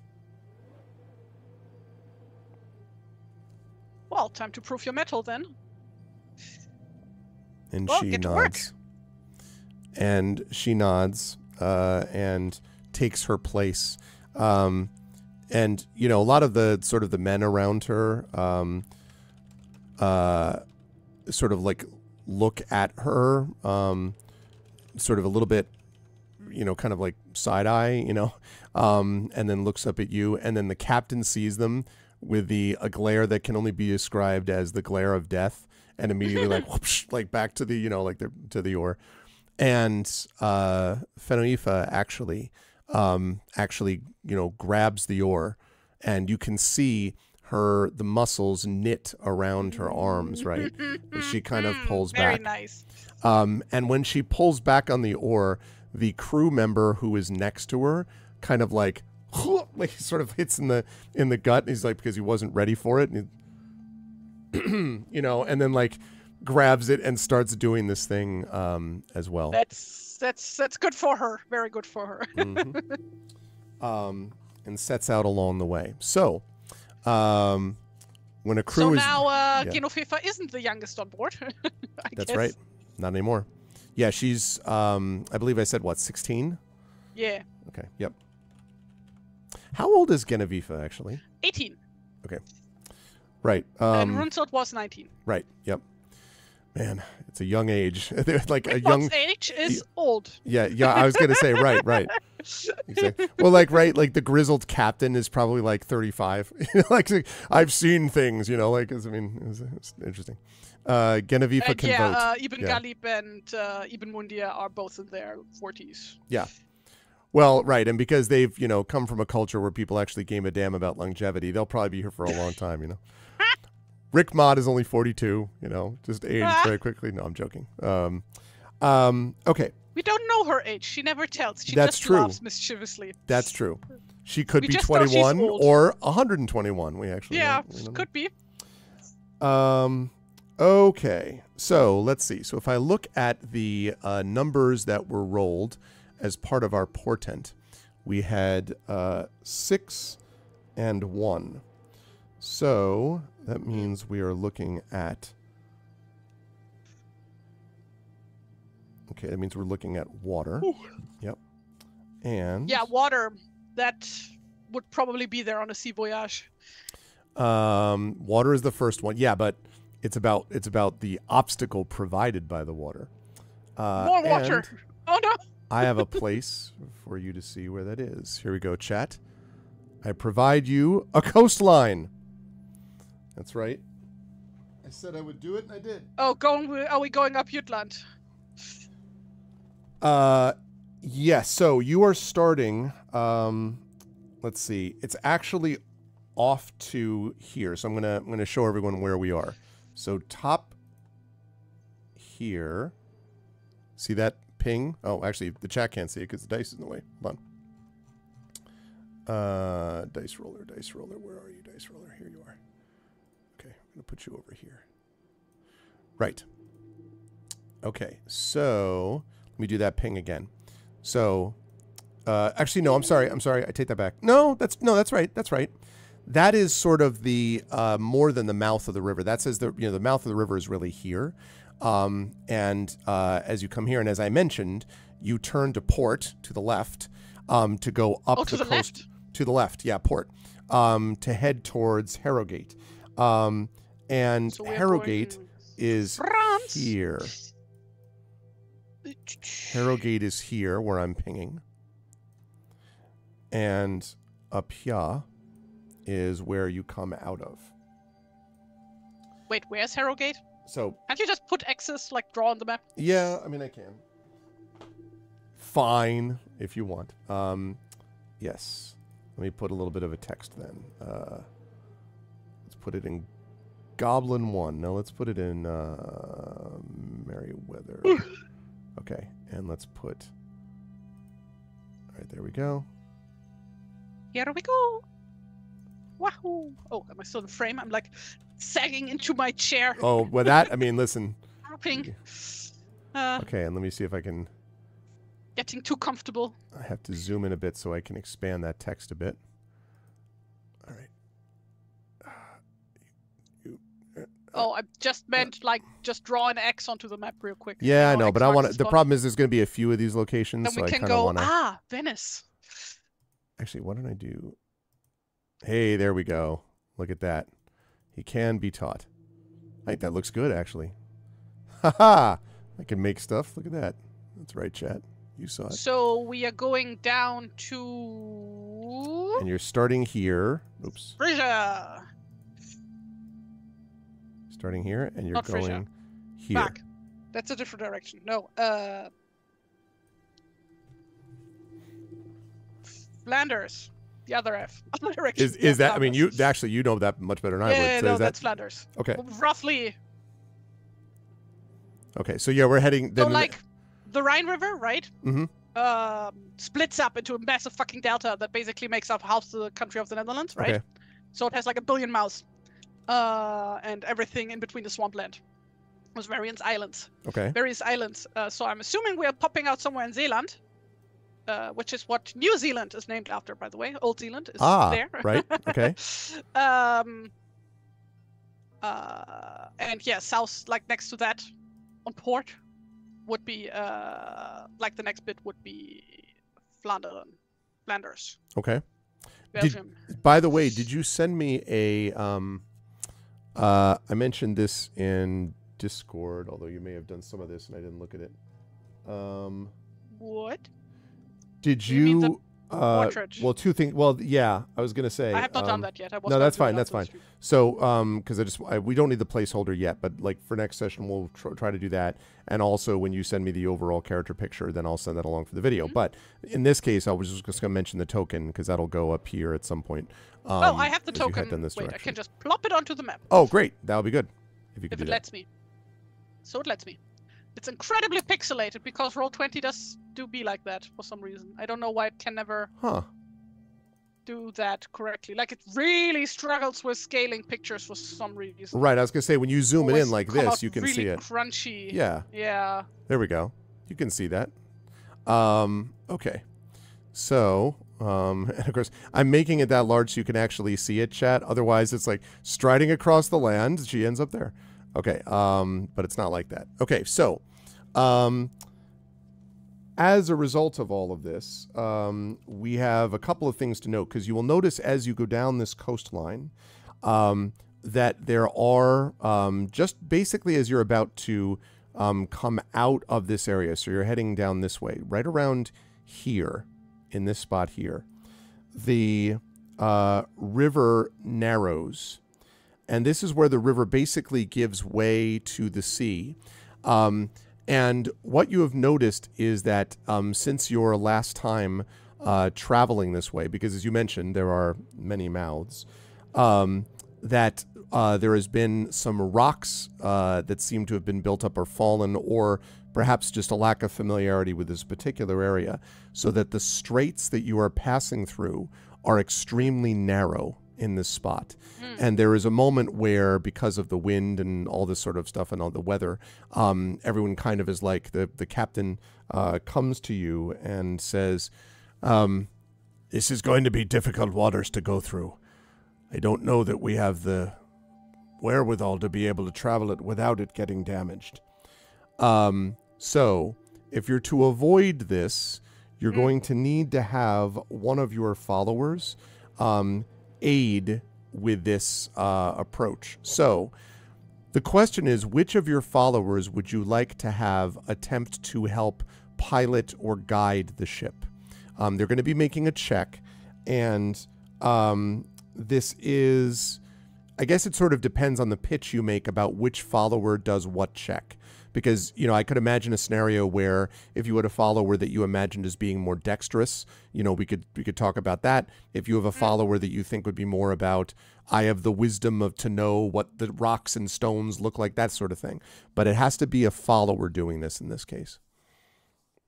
So there is no, hey, we're just waiting for the tides to change. Unfortunately not. Okay. Because, yeah.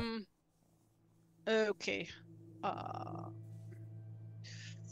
Let me think. Probably, like the issue is that like none of my followers are like the seafaring type per se. Right. The otter's eyes glitter as everyone waits.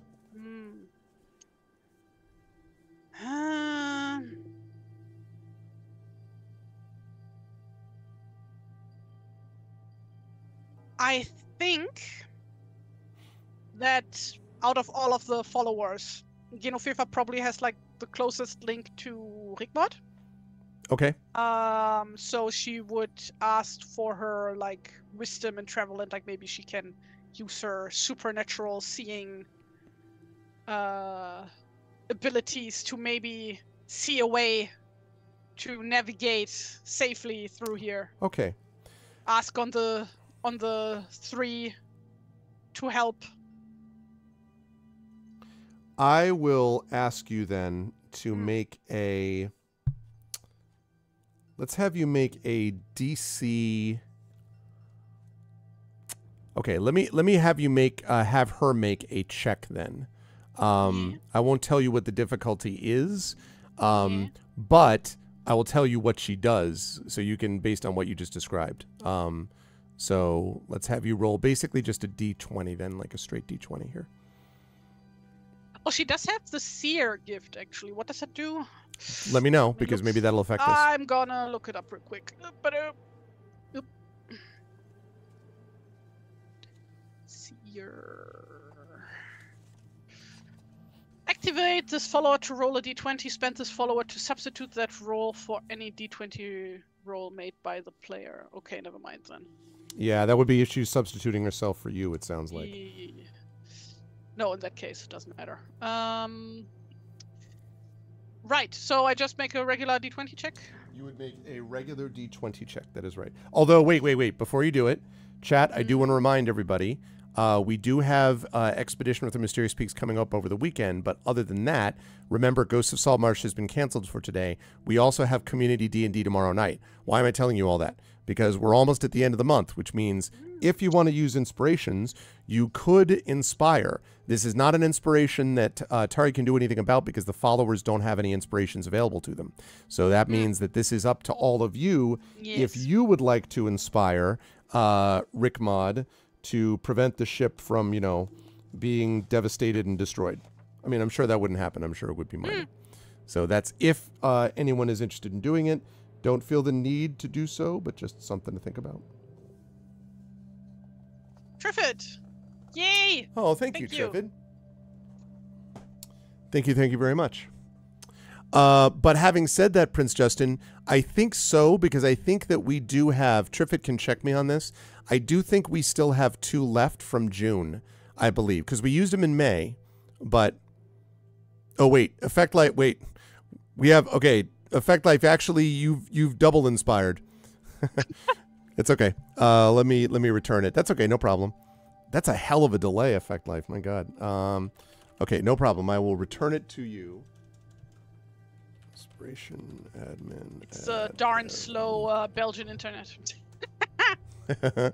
There we go. Thank you. Okay, and Prince Justin now has one.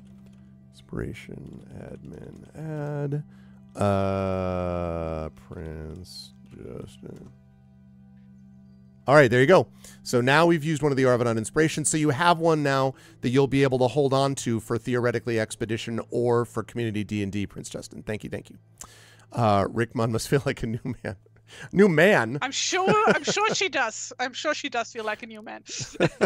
I feel like the best man. Okay. Right. All right. So now 18 seconds of delay. I was going to say, like, good gravy.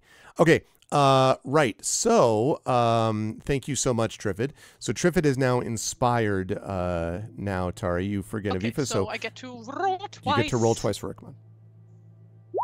Blip. Plop. I'll take the natural 20. Thank you very much. Okay. So as Rickmod, as the ship goes forward, and it is like, you know, everyone is as still as death. Actually, there's a perfect reference point to this. Everyone has died. Everyone is no.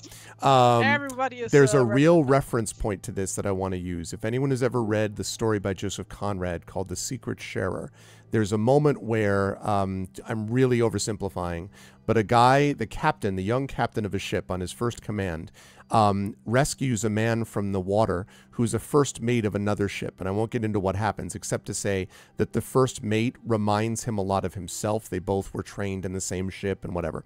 And at one point, to help him escape from something, which I won't describe, the captain, the young captain, brings his ship super close to this island, and he's on a big ass ship, you know, where like the hull goes way below the water, so everyone is like freaking out about like, oh my god, what are you doing? And because he needs to get him as close as possible so that he can let the guy escape. Obviously nobody in the ship knows that. So there's this whole sequence where Conrad describes how everyone is just staring as the ship silently moves along. They're like listening for the moment they'll hear the first telltale scraping of stone on wood. So that in a similar mind here, as they go forward, gradually sort of carefully poling / rowing the ship forward, everyone is silent. Even as you look over, you can see Fenaifa, who's been very quiet. Like you can see kind of her hand, the sort of knuckles of her hand are white as she grips the oars. And Rick Mod kind of doing her. Wait. Everyone sort of, now push forward, quickly. And the captain like barks orders, and everyone kind of stares at each other because it looks like what she's asking them to do is to go directly into like the dangerous, most like where the shore is narrowest. Like, what are you doing? But the captain demands it, and so they pull themselves towards it, and the ship shoots through. And at one point, as you look over again, Avifa, you can see at the edge, the bank seems to be so close, although perhaps this is an exaggeration. It feels like you could reach out and touch it with an oar. It's so close. And everyone is just sort of like, and all you hear is kind of Rick Mod's, now to starboard, and the ship goes to the starboard, then back to the port. There's a moment where the water itself seems to ripple as if something is underneath it. And Rickmod stares down and says, yes, forward. We are safe now. And turns and says to you, tell them to go forward.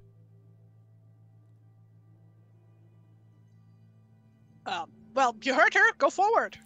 And so they kind of look at the captain, and then the captain is looking at you, and they pull the oars, and the ship shoots out into the open mouth of where the sea meets the river, and a great cheer goes up from the crew. Rick Maud looks back at you and sort of with her chuckles, and then walks past you, and she says, "The seas are with you, child. May they stay with you for our entire journey." And then kind of hobbles past. And you turn to port. About a day or so passes, relatively uneventfully, I would say. Although moving along the coast, you don't have as much problem with the sort of wild ocean waves that like literally feel like they might flip the boat. But then you have the other problem that you just went through, which is closer to the shore, danger of rocks and shoals and all that kind of stuff that you're having to be careful about. And so... I need to look something up. Is this still part of the Waddensee? Waddensee. Because then rocks are not going to be the issue. The issue is that there's not going to be any water. When you get close enough? Well, I mean, you're obviously able to be out, close enough that you're actually in the water, though, in fairness. No, that's like the thing with the Waddensee. It's like the water just resides for half of the day. Oh, I see. The sea is gone. Oh, I see. Interesting. Actually, yeah, so you just get stuck. I know what you mean. Like I'm assuming there must be places like this in the U.S., right? Yes, So there's north of actually. the coast? Yes, we have a home that belongs to a family friend that's in a place called Useless Bay. When the tides go out, basically the boats just sit on the sand, and you can go all the way out. And when the tides come in, they can actually go all the way up to like the backyards of the people who like live right on the shore. And so yes. no, it's not. That's like way farther north. Okay. All right. On the evening of the second day, so by this point, I'm just moving. I'm not moving you because I'm taking control. I'm just moving you so you can see kind of where you are. So about here-ish, I would say. Oh, wait. On top. Yes, So about past that second area. It is... oh, is that the mast then? It is the evening. God, I need to stop looking at maps. It's horrible. I have a problem. It's at the evening.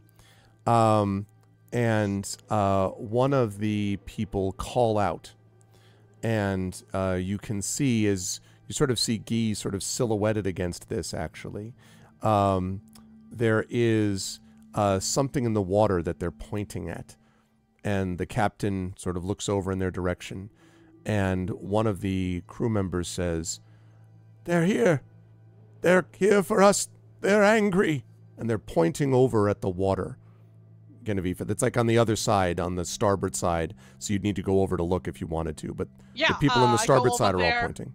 I go over there and lean over the railing to have a look. Okay. As you look over, you can see at one point, and I have a question. Which one of your followers would come with you for this? Like, they're all looking, but which one would you specifically want alongside as you're looking at this thing? And I understand you don't know what it is yet, but... She wouldn't, like, necessarily grab any one of them, but I'm assuming that it would probably be Guy who would, like, feel most inclined to just come along on his own. I figured. Standing next to you, it's funny that I had Guy silhouetted. I swear I wasn't like trying to set it up that way, but that's great. I didn't mean it that way, but that's perfect. So, looking out over the water, at first you don't know what they're talking about. You can see kind of the moonlight glittering on the water, and then you see coming from the surprisingly calm at this time, as we said, North Sea usually not calm, but here, it can be surfacing calm. Over from the water is this huge dark shape that comes and then sinks back into the water, and there's a gasp of awe and of terror. It is some enormous creature of the deep, and as you look, you see again a second one. Just the back of this thing, as far as it comes out of the water, is as big as your ship. I think I know what that is. Guido FIFA says. Not to eat me, like Guido FIFA says that. I think that's the serpent that I heard about. The one that breathes in the water and causes the tides? And there's sort of silence, and then you hear this muttering, like, doomed ship. There's no doom here. This is a good sign. Guy looks at you and looks over you and says, "You think this is a good thing?" We got to see the tide serpent. I would like you to make a check for me with Guy. By the way, I am referencing a real tale here that I was taught in elementary school, I want to say. I don't remember the context. Something about how allegedly there's this giant sea serpent that like spreads the entire length of the Atlantic Ocean. Yes. And when it sucks in the water from one side, that causes the ebb, and then pisses out the water on the other side, that causes the high tide in Brazil. That's the idea. And actually, a version of that was an inspiration for something I used in a middle grade novel. One of the names for that is Jormungandr, who's this enormous world-spanning sea serpent. Yeah. But so that anyway, one goes around the world. All around the world, but like but it's all like the same kind of like huge aquatic serpents tend to be a big thing of this. Wait, you wanted me to do a check? Yes, a check for Guy here. For Guy, okay, so is it just a straight? Yes, unfortunately you can't inspire unless, someone else wants to further inspire, but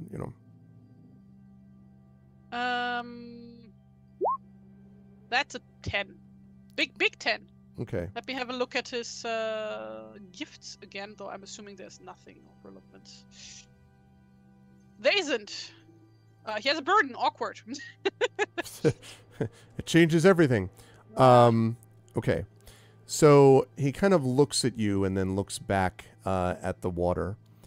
And he doesn't say anything, because it's Guy. But you do see his eyes perhaps slightly widen a bit. And the effect of this is he has been given a gift. And the gift is nature's wonders. So let me explain what the gift is. He has been inspired by the majesty and beauty of the world. The first time that you activate Guy to help you with a natural problem, so not dealing with men or monsters, but dealing with like the tides or the mountain, the hills, or digging into the earth, or avoiding a storm, or something that comes from the natural world. They will not become spent as a result of that activation. Now, so this is like a one-time thing, I'm assuming. But there's but there is a. In fact, we actually didn't talk about this with the followers. We need to express this more in another way, but I'll describe that in a second. This is temporary, but at the end of the adventure, you get to improve, like level up, your followers. And one of the things you can do to level them up, one of the choices you can make, is to transform a temporary gift into a permanent gift.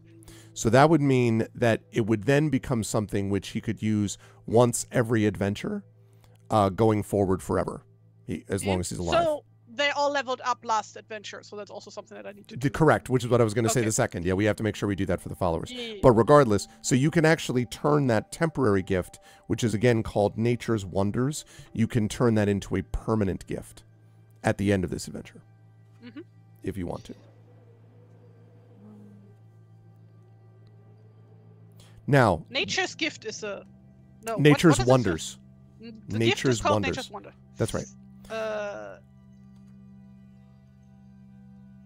Now, while we're on that subject quickly, I do want to mention, you have a permanent burden of being awkward, right?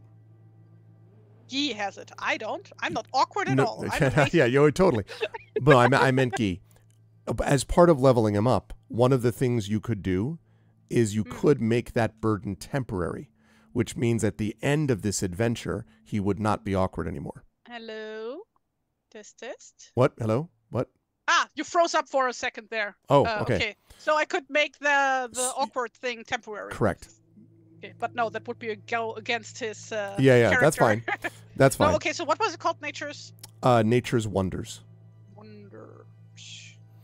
So in improving followers, basically you can transform a temporary gift into a permanent one. That's what I just described about what you could do with Nature's Wonders if you want.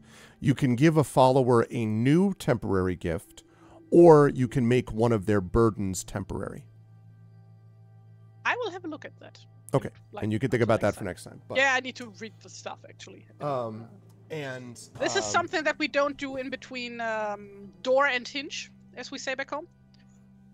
Yeah. Oh, that's a cool analogy. I like that. So Tür und Angel. Yes. Is what we call it. That's a cool one. Door and hinge, like if you, like basically if you want to need to make have an important decision to be made or talk about something very important, you shouldn't do that while you're standing. Oh, that's door, yeah. I love it. Sit down and like concentrate. Yeah, that's something you want to think about for longer.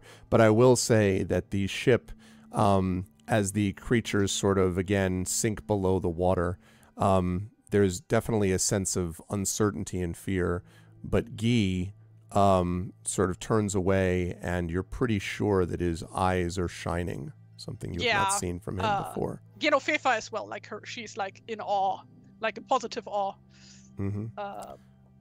about the whole thing. It's like one of the main reasons why she was best friends with Hunsilt, because with her, like she always got to see like new cool stuff. Yeah. This is like, this never is an got example boring of with her. that. Like got to like shit was dangerous, but also where else would you? How else would you get to see such cool shit? Yep. And I think that seems like an appropriate thing based on the portent that you were given of bronze dazzling and iron high, and with those creatures sinking below the waves and Guy's eyes shining, is where I think we will bring our session to a close for today. So we're on our way to Herrogate, with Genoveva at the front of it, and yeah, I'm really fascinated that those are the things that came up as the portent. That's very neat. Yeah, that's cool. I'm excited for that. And we have Ingvold the merchant. We have one other note for you, by the way. His son's name that he told you is Ingvar.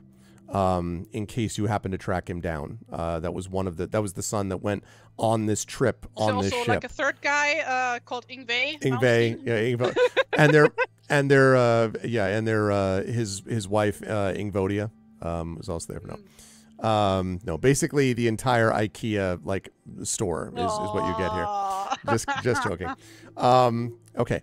But anyway, yeah, very, very cool stuff. I am super excited to see what happens when you actually get to Herrogate. And this was neat because it was obviously kind of a transitional thing before, between Hermit Sanctuary and now Horror at Herrogate. But I love the sequence of going to speak to the king, of sort of thinking about, I love the way that you're playing Genoveva as someone who is obviously uncertain about her position, determined to try to live up to, these standards. But there's I'm sure Runesild would have also thought it was awesome, but I wonder whether Runesild would have been like, that's awesome, forward with more adventure. I feel like Genoveva is more contemplative a little bit about this. So she's like, this is amazing. And then actually like sits there with that feeling, rather than just being like, let's forge ahead, which was always Runesild's thing. Runesild's thing would have been, let's go after it and kill it. Let's go kill it. Yeah, what does exactly. it taste like? Exactly. That would definitely not, which is Genoveva's kind of in a different state. How did you feel about the sort of transition? I know Genoveva's got a long ways to go in terms of developing in your mind, but how'd you feel about the switch here and today's session and all that stuff, and where will the lovely folks find you next? Oh, this was awesome. Just like, developing new characters as they go. Like, of course, I had have a base outline idea, but like I don't know Genoveva yet properly, right? So right. I also have to like come up with shit, and it's just it's fun. I like doing this stuff, and also, my God, the audience with the king was amazing. Yeah. That was cool. Fun to watch, because I had that image of the cloven horn, and then I was just like, channel the sadness of that. Did you like Fenoifa? Do you like Yes. Buff little girl. Yeah. Well, when you did that, you had this big grin on your face. I'm like, okay, clearly the buff thing worked.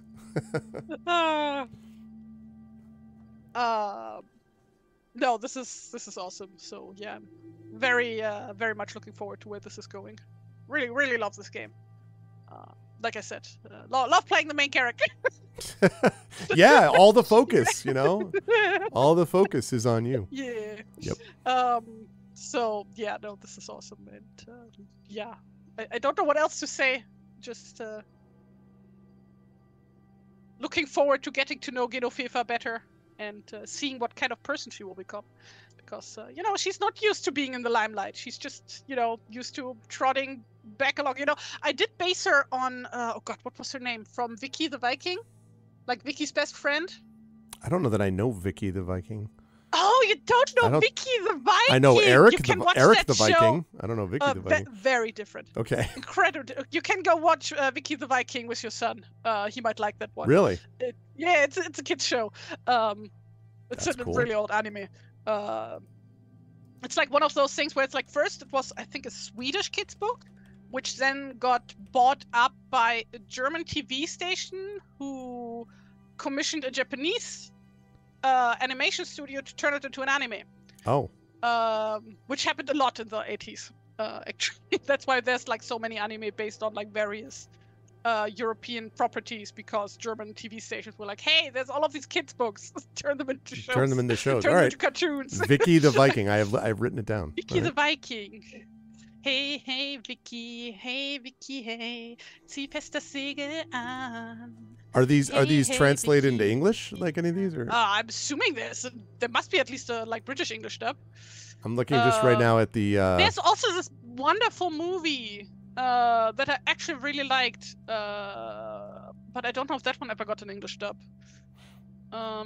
There's a modern remake called Vic the Viking.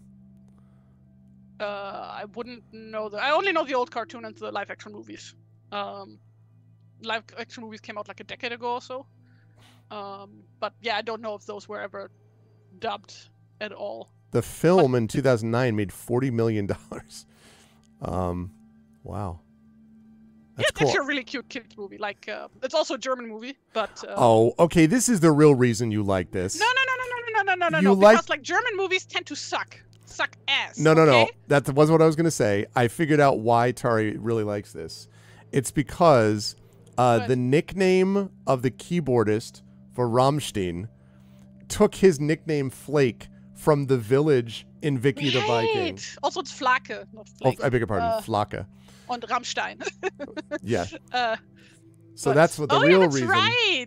I forgot about that. Like, I'm not really a big Rammstein fan, but I was just. no, it's just like a really popular cartoon that everybody here knows. I fucking swear. It's I've just never heard of it. well That's super known. cool. That's cool. I will check that out. But yeah, it's incredibly cute. With a stupid catchy theme song. So yeah. But yeah, like the main character is this like little boy named Vicky. And he has like a best friend who is like this little girl who always follows him around. And is a bit stupid. Okay, I'm definitely gonna check this out later. And she was a bit of the inspiration for Genoveva. So Vic the Viking. Vic the Viking. I'll check that out later. Did they change his name because everybody always thought that Vicky is a girl because he has long hair? I wonder. In German, it's still called Vicky, so I don't know. Apparently, That's cool though. I didn't know. Yeah. Where will the lovely folks find you next, Tari? Well, over here on one of the coming Tuesdays. And other than that, people can follow me on social medias, namely on Tumblr and on Bluesky, and most recently on Kara, because I abandoned Instagram because of all the AI bullshit that they're starting now. You like Kara a lot, right? You were talking about how Kara's great. Yeah. I mean, it has like still some like, you know, growing pains since it's still a very new place. But so far, I really like it. Like, reminds me of like what DeviantArt used to be back in the day. That's cool. Not because this Kara is just like DeviantArt. It's more like that it like fills that same niche that old DeviantArt has like, you know, left behind because DeviantArt also went to shit years ago. But it's just really nice because like art stuff tends to get really lost on other social media. Like especially on Instagram where it's like, oh no, you like the only way to like really get anywhere with like art stuff is like if you make in progress videos, and those are like super high aesthetic because that pleases the algorithm or whatever. Right. And, you know, it's not like just terrible ads all the time, like on Instagram and like all the fucking influencer shit that I hate so much. It's just good stuff. It's like all art. It's so beautiful. I mean, everybody needs to check it out. It's so nice. And you're TariToons over there also, I assume? I'm like the same username everywhere, TariToons. Okay. So yeah, go follow me there. Currently bombarding everything with Metal Gear Solid fan art, because has been my brain rot the past few months. In accordance with the prophecy, and, I get it. Fingers crossed if my mail goes in on time, I will be there in England at the end of August. Super excited. You'll get a chance to actually see the legend of TariToons will be in the flesh right there. You know, like visible and everything. And then I get my passport, but I get the fucking flu. No. Hey, let's not manifest that into existence, please. Let's not do that. I always get sick because of stuff like this. We will do that. I want to meet Tari. Well, yeah, we're gonna have. I mean, there are gonna be a bunch of people here that are gonna be over there. Effect Life and Classic Horror, Emily, you know, myself. You know, they're going to be. I've been super looking forward to the whole thing. So I hope and pray and wish and shit that things work out, that I can go. Yeah, I am looking forward to it very much as well. Very sad. I would be suffering really bad mofo otherwise. Yeah. No, let's just, you know, wrap yourself in bubble wrap. Wrap yourself in bubble wrap, you know, like a lot of vitamin C, you know, like everything. FOMO, just really... not mofo. A mofo is something else. Did you say mofo? I didn't even hear that. Right. So you're going to have... I'm going to have mofo. I want this mother off my mother freaking D&D event. Oh, man. But this was a pleasure as always. Good work on the transition. Also, thank you again for the overlay and the new art thereby. That's really, really useful. So thank you. And yeah, you will see more of Tari for both the conclusion of Slaves of the Abyss, Fighting Fantasy Gamebook illustration, and for more of this game next month. It's going to be good times. Yeah, and you add another country to your list. Well, yeah, have you been to England before, Tari? I have not been to the UK at all. Ah, okay. So yeah, another country added to the list. Yes. That's very cool. You'll be and if things go well, then I'm also going to be going to Scotland actually, because that has been on my on my to-do list for like 3 years now. Very cool. But because of like Corona, it was like impossible to get an appointment for passports. So I couldn't go the past 2 summers. So yeah, hopefully. That'll be cool. Can finally get to do that. I'm going to be there too, obviously, beforehand. I'm going to be at Worldcon, so it'll be a good time.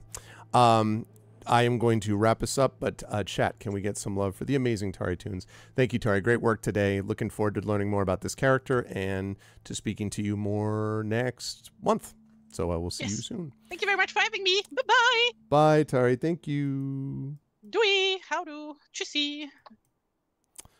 All right. And that is going to be that. So very cool. I really, we talked quite a bit about what the sort of long-term plan would be for what was going to happen with Runesild.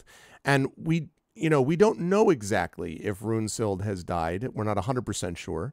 But we know for a fact that Genevieve has become the new sort of face of the party. And I think that's very neat in a lot of ways. That wasn't necessarily going to be the plan. It depended on everything broke down. But Runesild did defeat the monster, but there was a cost there. And so we got a chance to see that with these various audiences and discussions that we had with the merchant and the king and all that stuff. So I am excited to see where all of that goes. So at the top of the hour, so about 35 minutes from now, I'm not stopping immediately because I know we have to do the final vote thing. But at the top of the hour at 4 p.m. Eastern, I'll be over on GOG.com's Twitch channel playing more Black Geyser Couriers of Darkness. Really enjoying that game as I move into the final stages of that. And then on Wednesday, tomorrow night, we're going to have Community D&D. So you'll definitely want to be back for the Shadow Crew as they continue to make their way through Waterdeep with the power of Dragon Heist, etc. But on Thursday, we will have the Chat Chosen Game of the Month. And I heard that there was a tie before. So right now we are sitting at, yeah, there is a tie. Looks like Mountain Blade is not going to get the job done this time. So it is Unusual Findings and Songs of Conquest. So we need to have one more vote to break this tie, everybody. And once we have that vote, then that will be the game that I will be playing on Thursday. So please get your vote in now. Unusual Findings is kind of this pixel hunting, sort of 80s style pixel art kind of adventure game. Songs of Conquest is very much in the Heroes of Might and Magic mode, which is very cool. I'm actually interested in looking at that. But those ones are the ones that are tied. So we have Unusual Findings, 5 votes, and Songs of Conquest, 5 votes. So we need one more vote. We need one more vote to come in. So if you are here and you are looking at this, please get your vote in, because there must be some adjustment, some change, some vote must happen. So get your votes in now as I look at this as we speak. Okay. All right. So Unusual Findings has taken the lead over Songs of Conquest. So we are holding on here. So I'm going to close this down in a minute. So I'm going to do last call now. So now's your last chance. 6 votes for Unusual Findings, 5 votes for Songs of Conquest, 1 vote for Mountain Blade. Mountain Blade's not going to get the job done. I'm actually a little surprised that Mountain Blade didn't get more attention, because I thought that was the biggest name of those 3. So I thought more people would be into that. But instead, people were like, no, we're going to try something a little bit different. And now we got another vote for Unusual Findings. All right, so maybe next time. I mean, it came very close, Effect Life. You know the drill with these. Most of the time, if someone tries to vote, like look at poor Nonstop with Wizardry, trying to like get that through. And finally, Nonstop was able to get it through. So yeah, I thought that Mountain Blade would get higher, but Mountain Blade may have its opportunity in a future month, and certainly that'll be the same thing with Songs of Conquest or Star Control 2, exactly, which did eventually. Or another one is The World of Goo. That was Trend's nomination. It took a while for that to actually go through also. I was watching Ash Said Hi on GOG playing Wizardry, the Wizardry remake yesterday, and she's like, I wonder if I have to save. And they were like, no, it auto saves automatically. She's like, well, that's good. And they're like, yeah, because they don't want you to have any opportunity to reload if something doesn't go right. And she's like, what do you mean? I'm like, I've been waiting for this moment. Let me tell you about Wizardry. No, I didn't go too hardcore into it, but I was just like, let me explain. Is too much. Let me sum up. Yeah, it was funny to watch because, oh my God, Wizardry. Anyway, but we finally got those through. So now we've got Unusual Findings as we close the vote down. Okay, Unusual Findings, which I think is Unusual Findings. I need to find out if Unusual Findings is on GOG. I think it is, in which case I will ask the lovely folks at GOG via the amazing Pyron Jade to see if they can get me a code for that. So otherwise I'll pick it up on my own, but I think that it's on GOG, so it should be fine. That'll be Thursday night. So there we go. So we have got today we've got Black Geyser Couriers of Darkness at 4 p.m. Eastern at GOG.com's Twitch channel. Wednesday night at 9:30 p.m. Eastern we have got the continuation of Community D&D. And then Thursday night, we will have the Patreon Field Chat Chosen Game of the Month known as Unusual Findings. Then over the weekend, I'm going to be away over the weekend, but I am going to be doing Expedition for the Mysterious Peaks on Saturday evening, and I should have a place with good enough internet and so on to be able to run that, so that should be fine. That campaign is definitely ramping up too. That'll be happening Saturday night, and then I'll be back here after that for the stream next week. And most of July, I'm going to be here for much of July. I will be going to ReaderCon in Boston, but again, internet should be okay for that. And then at the end of the month, right at the end of the month, I'll be heading off to Indianapolis for Gen Con. And I'll be there for Gen Con. And then, of course, in August, I'll be after Gen Con. After a couple of days at home, I'll be heading off to merry old England. I will be in Glasgow first for Worldcon, assuming they ever get back to us with the programming. Please, for to give us our program. Thank you, Worldcon, powers that be. And then I will be heading down. I've got all the housing arranged now, so we will be heading down onto the August 17th D&D event that we've been speaking about with By the Dice Roll. and my Night at the Forbidden Library, live at the Omnibus Theater in Clapham, and hopefully featuring a lot of you. And I do want to spread the word to everybody. Prince Justin, have you gotten your schedule yet? Because I only know of one person that has like their academic schedule, but I haven't gotten my schedule yet. And I'm like, I don't think anybody has. So I was like, where's this? Because I need to put into my university. I kind of like, can we get the freaking thing so I can tell my university you haven't? And I was just about to, I know that Emily had not the last time I spoke to you. That's why I was asking Prince Justin, only because I know you hadn't either, Emily. So I wanted to see. All right. So we haven't gotten the schedules yet. So that means they haven't sent them out yet, which is often the case. I just really want it to be in time enough that I can submit, because I need to be able to support, that stuff too. So. You did not get your academic schedule. Yes, Dragon. I don't believe that you applied for WorldCon, was the either. Oh, you applied for virtual panels? Okay, yeah. So that means that they haven't sent it to anybody, which is fine. So that's fine, except that, I really need them to get it to us. But I'm going to do that, and then I'm going to be going down to, and I have to tell you all this. I have to tell you all this quickly. So, the first place I'm going to be is in Glasgow. And I'm going to be there, and I'm going to be doing WorldCon and all that stuff. Then the family, and I will have with me Mrs. Arv, Little Arv, Mini Arv will be there. Then we're going to be going down and staying in Oxford. Now, why is that, you say? Well, there's a number of cool things in Oxford, but one of the major things that I'm particularly interested in is Tolkien's home and Tolkien's grave. So that is very personally important to me. I want to be able to see both of those things. And that's going to be happening as well during that time. So we're actually going to get a chance to go there. So I am planning on being very inspired just by being in the presence of the professor with whom I shared about a year on this planet. I was born a year before he passed away. He passed away in 1973. I was born in 72. So I shared about a year. Yeah, I may stream the Tolkien visit.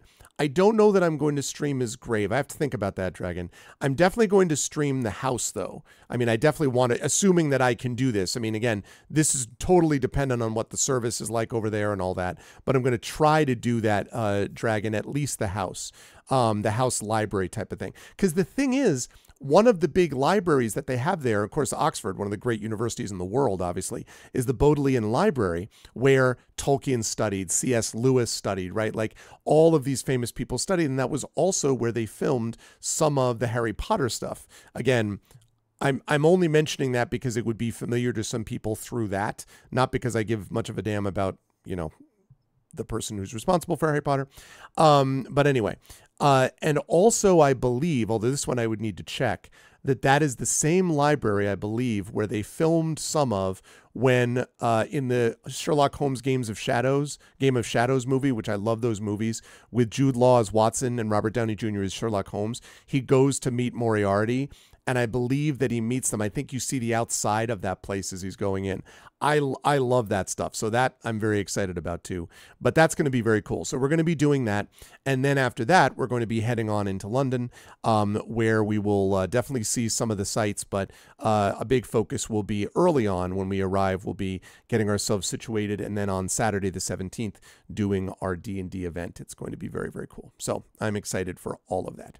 But that is still not here. That is over a month away still. And so we got July to get through first. So anyway, that's going to be happening. So I'm going to rise up on out of here and go get ready for the GOG stream. I want to thank everyone who made this awesome today. If you like what you saw and heard, please follow the channel. Please check out our YouTube, which is !ArvTube. And for those of you who are watching over on YouTube today, we had a decent number of people show up over at the YouTube channel, actually. Thank you for being here. And please consider subscribing over there to the YouTube channel. And so that is YouTube channel, again, !ArvTube for that. Discord is !ArvCord, where you can hang out with the Arvanauts in between streams. And while I'm on the subject of the YouTube channel, remember everybody, thank you so much to those of you who have been following and commenting. I want to especially call out Prince Justin, who's commented on a lot of the shorts and on the full videos.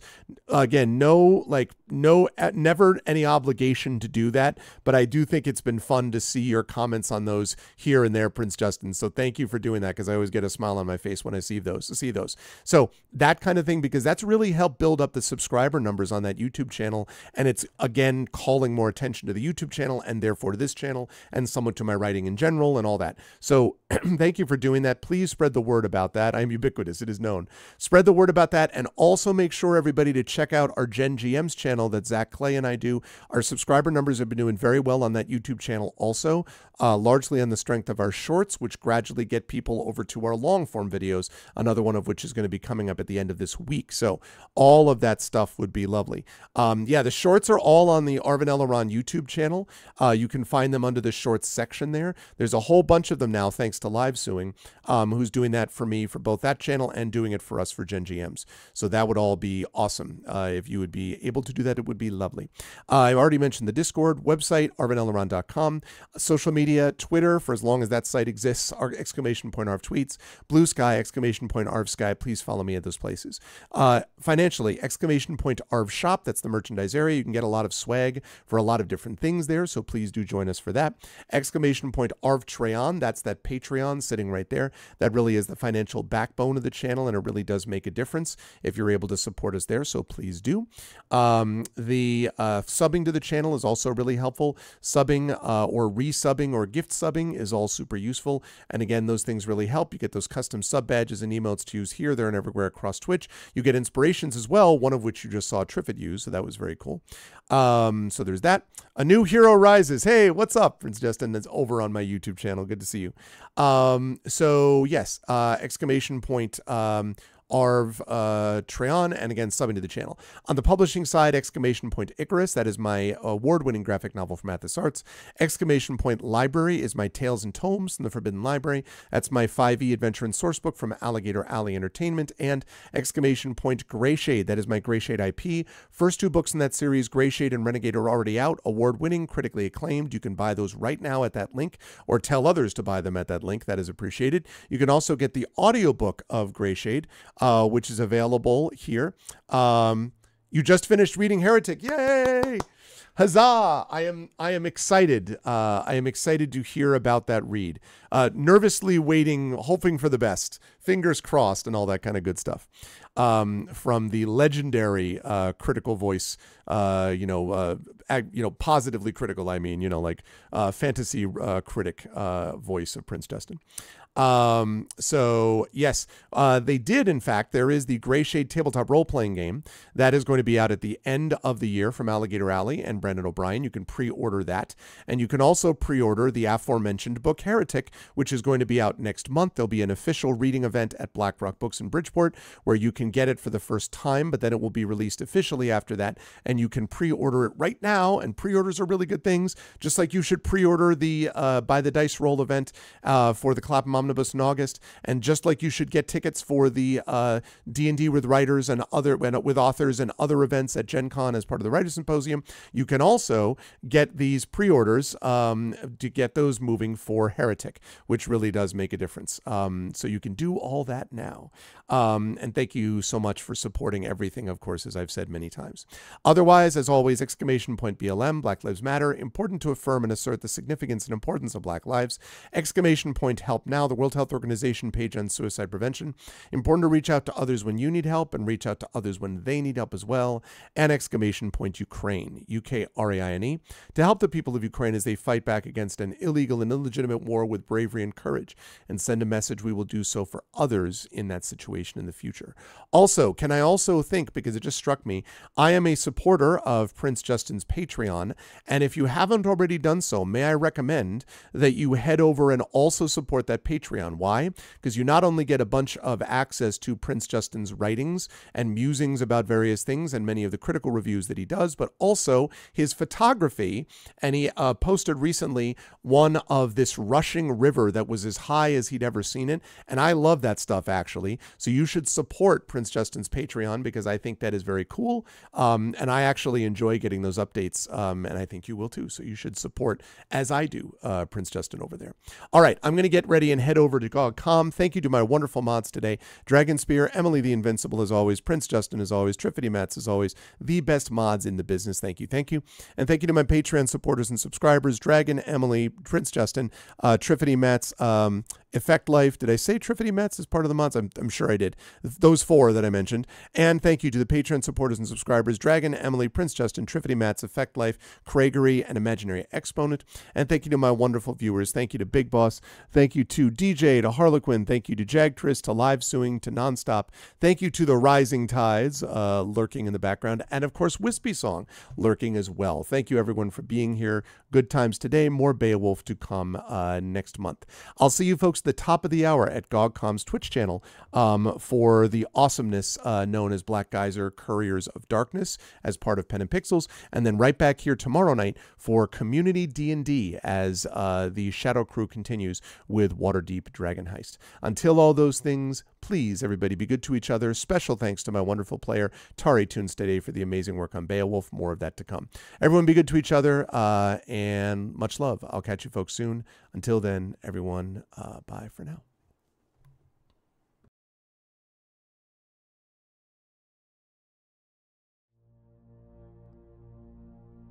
Then on the strand, with steeds and treasure, and armor their roomy and ring-dight ship was heavily laden. High its mast rose over Hrothgar's hoarded gems. A sword to the boat guard Beowulf gave, mounted with gold.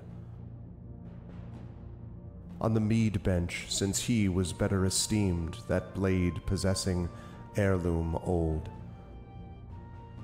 Their ocean keel boarding, they drove through the deep, and Daneland left. A sea cloth was set, a sail with ropes firm to the mast, the flood timbers moaned. Nor did wind over billows that wave swimmer blow across from her course. The craft sped on, foam-necked it floated forth o'er the waves, keel firm bound over briny currents, till they got them sight of the Geatish cliffs, home-known headlands. High the boat, stirred by winds, on the strand updrove. Helpful at haven the harbour guard stood, who long already for loved companions by the water had waited and watched afar.